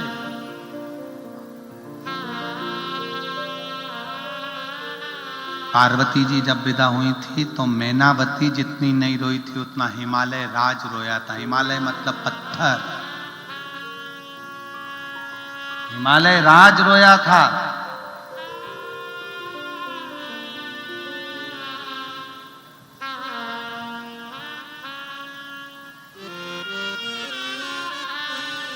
एक बात कहें,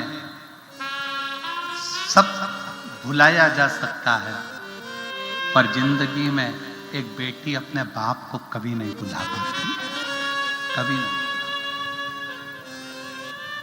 कभी नहीं।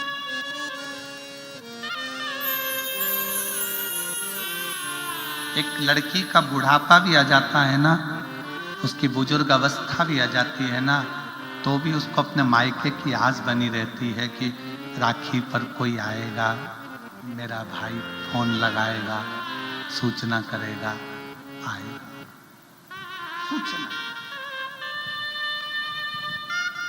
और मेरी जीजियों निवेदन है मेरे जीजाओं से, जीजियों से,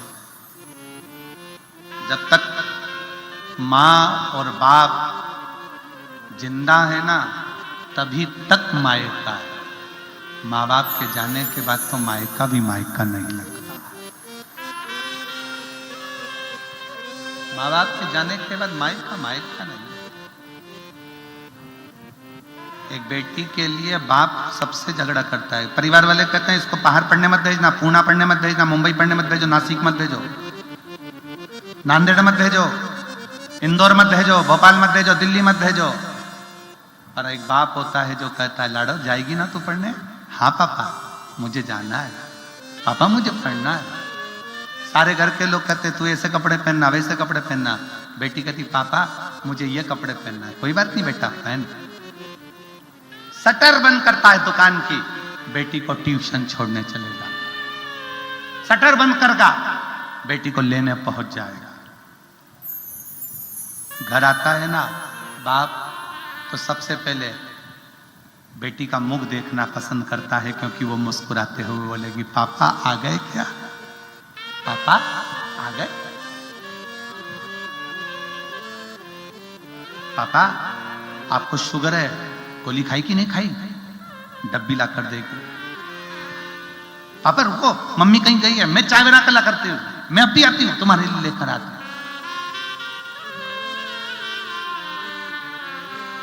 बेटी का प्राण है पिता, और पिता का प्राण है बेटी। पिता का जब बेटी की शादी होती है, सारा सामान बाप जोड़ता है, तो बेटी देखती रहती है। शादी के समय पर सबके कपड़े बने, पर पापा कहते हैं मेरे पास में रखे हैं, मेरे को नहीं चाहिए। कपड़े भी वही की वही।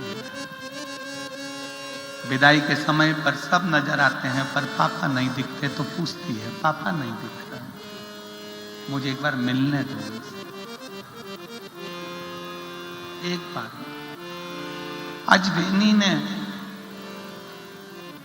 आज राजपूत राजा की वो लड़की बेनी आज शंकर से कह रही है, तू मेरा बाबा है, तू मेरा पिता है।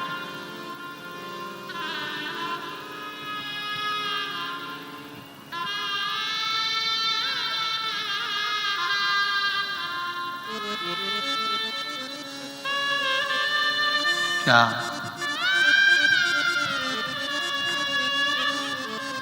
आज मेरा बाबुल अपने हृदय में मुझे नहीं उठा सकता?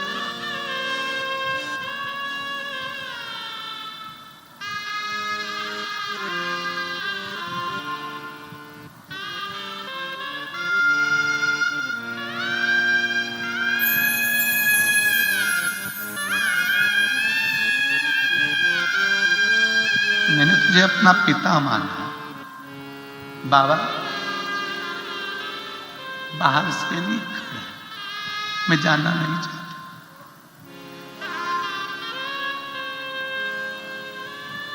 क्या मैं तुम्हारे इस शिवलिंग में समाहित हो सकती हूँ? मैं आपके इस शिवलिंग में समा सकती हूँ? शिवलिंग में से कोई गर्जना नहीं, कोई आवाज नहीं, कोई शब्द नहीं। बेनी शंकर के शिवलिंग को गले लगाकर रो पड़ी।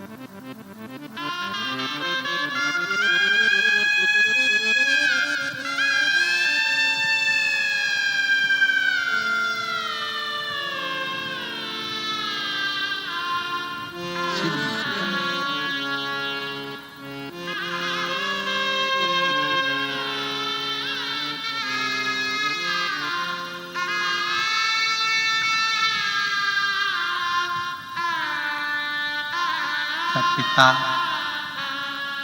अपनी बेटी को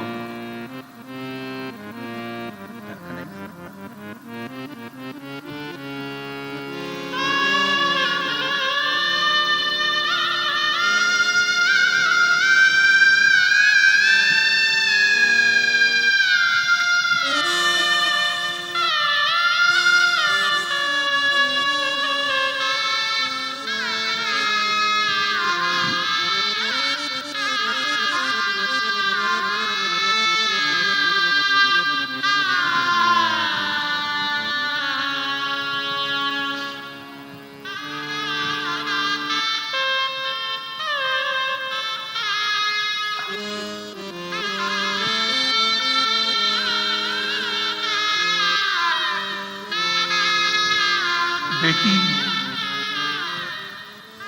क्या बोझ है बाप के लिए?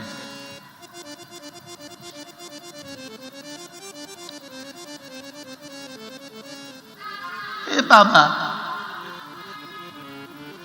मुझे तुम में समा लो, मैं रहना नहीं चाहती।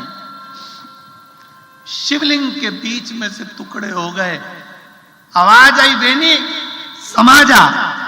बेनी कूद गई शिवलिंग के अंदर। एक सैनिक ने चोटी पकड़ ली बहनी की। बेनी चोटी पकड़ी, बाबा बाबा, शिवलिंग जुड़ गया, चोटी खींच गई बाहर।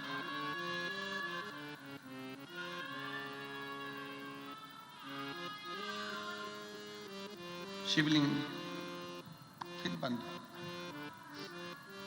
सैनिक पाषाण के शिवलिंग को हिलाने लगा बेनी को निकालने के लिए। बेनी निकलती कहां? मोहम्मद गजनवी के पास कटी हुई चोटी का टुकड़ा पहुंचाया गया।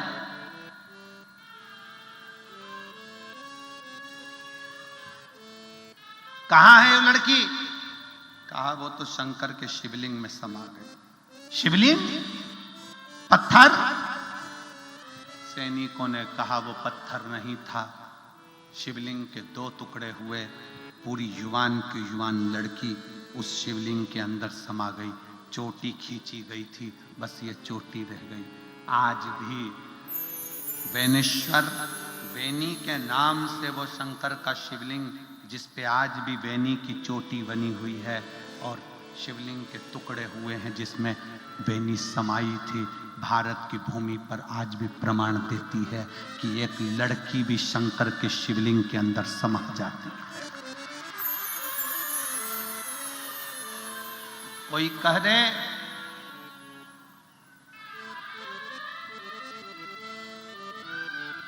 मूर्खों से क्या माथा भिड़ाना, जो कहते हैं कि स्त्री शंकर का शिवलिंग का स्पर्श नहीं करती, वो उसको दिखाओ बेनेश्वर महादेव, जिसमें स्त्री ही समाहित हो गई, एक लड़की ही समाहित हो गई। मूर्खों से क्या माथा भिड़ाओगे? किसको कहोगे? कहने वाले कह देते हैं शंकर की कथा को समझना, शंकर को पहचानने के लिए कजन कितने जन्म लग जाएंगे तब पहचानोगे। और जो लोग इनके कहने में आ जाते हैं कि जल मत पियो, बेलपत्र मत खाओ, जल मत चढ़ाओ, ये मत करो, वो मत करो, इनके कहने में आने से पहले अपने शास्त्रों का अध्ययन करिए। शंकर के बिना ना राम मिल सकते हैं, ना कृष्ण मिल सकते हैं। शंकर के बिना ना देवी मिल सकती है, ना दत्त मिल सकते हैं। शंकर के बिना ना मुक्ति मिल सकती है, ना मोक्ष मिल सकता है। शंकर की आराधना करोगे तो सब कुछ मिल सकता है। शिव के बिना कुछ भी नहीं, कुछ नहीं। शंकर के बिना कुछ भी नहीं। सर्वस्व शिव है, सर्वस्व शिव है, शिव शिव है। और तेरे दरबार की बाबा निराली शान देखी, तुझे देते नहीं देखा, पर झोली भरी। बेनी शंकर के शिवलिंग में समा जाती है। उस बेनी के नाम से शंकर जी के शिवलिंग का नाम बेनेश्वर महादेव हो जाता है।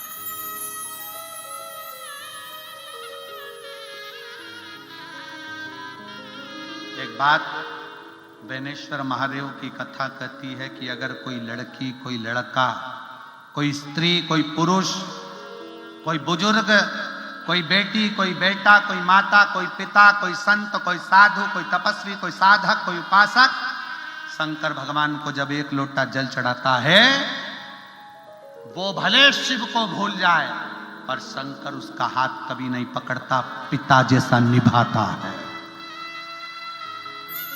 पिता जैसा निभाता है। भगवान शंकर एक बाप है और बाप की तरह निभाता है। ये बेनेश्वर महादेव की कथा, सोमनाथ महाराज की कथा, सोमेश्वर की कथा करती है। वो माता भी है, वो पिता भी है। ब्रह्मा जी के लिए सम्मुख में वो अर्धनारीश्वर बनकर प्रकट भी हो जाता है। ब्रह्मा जी के लिए अर्धनारीश्वर बनकर प्रकट हो जाता है। सर्वस्व भगवान अर्धनारीश्वर आ रहे हैं, जोरदार ताली बजाकर स्वागत करिए। आज कथा का द्वितीय दिवस यहाँ पर विराम हुआ है।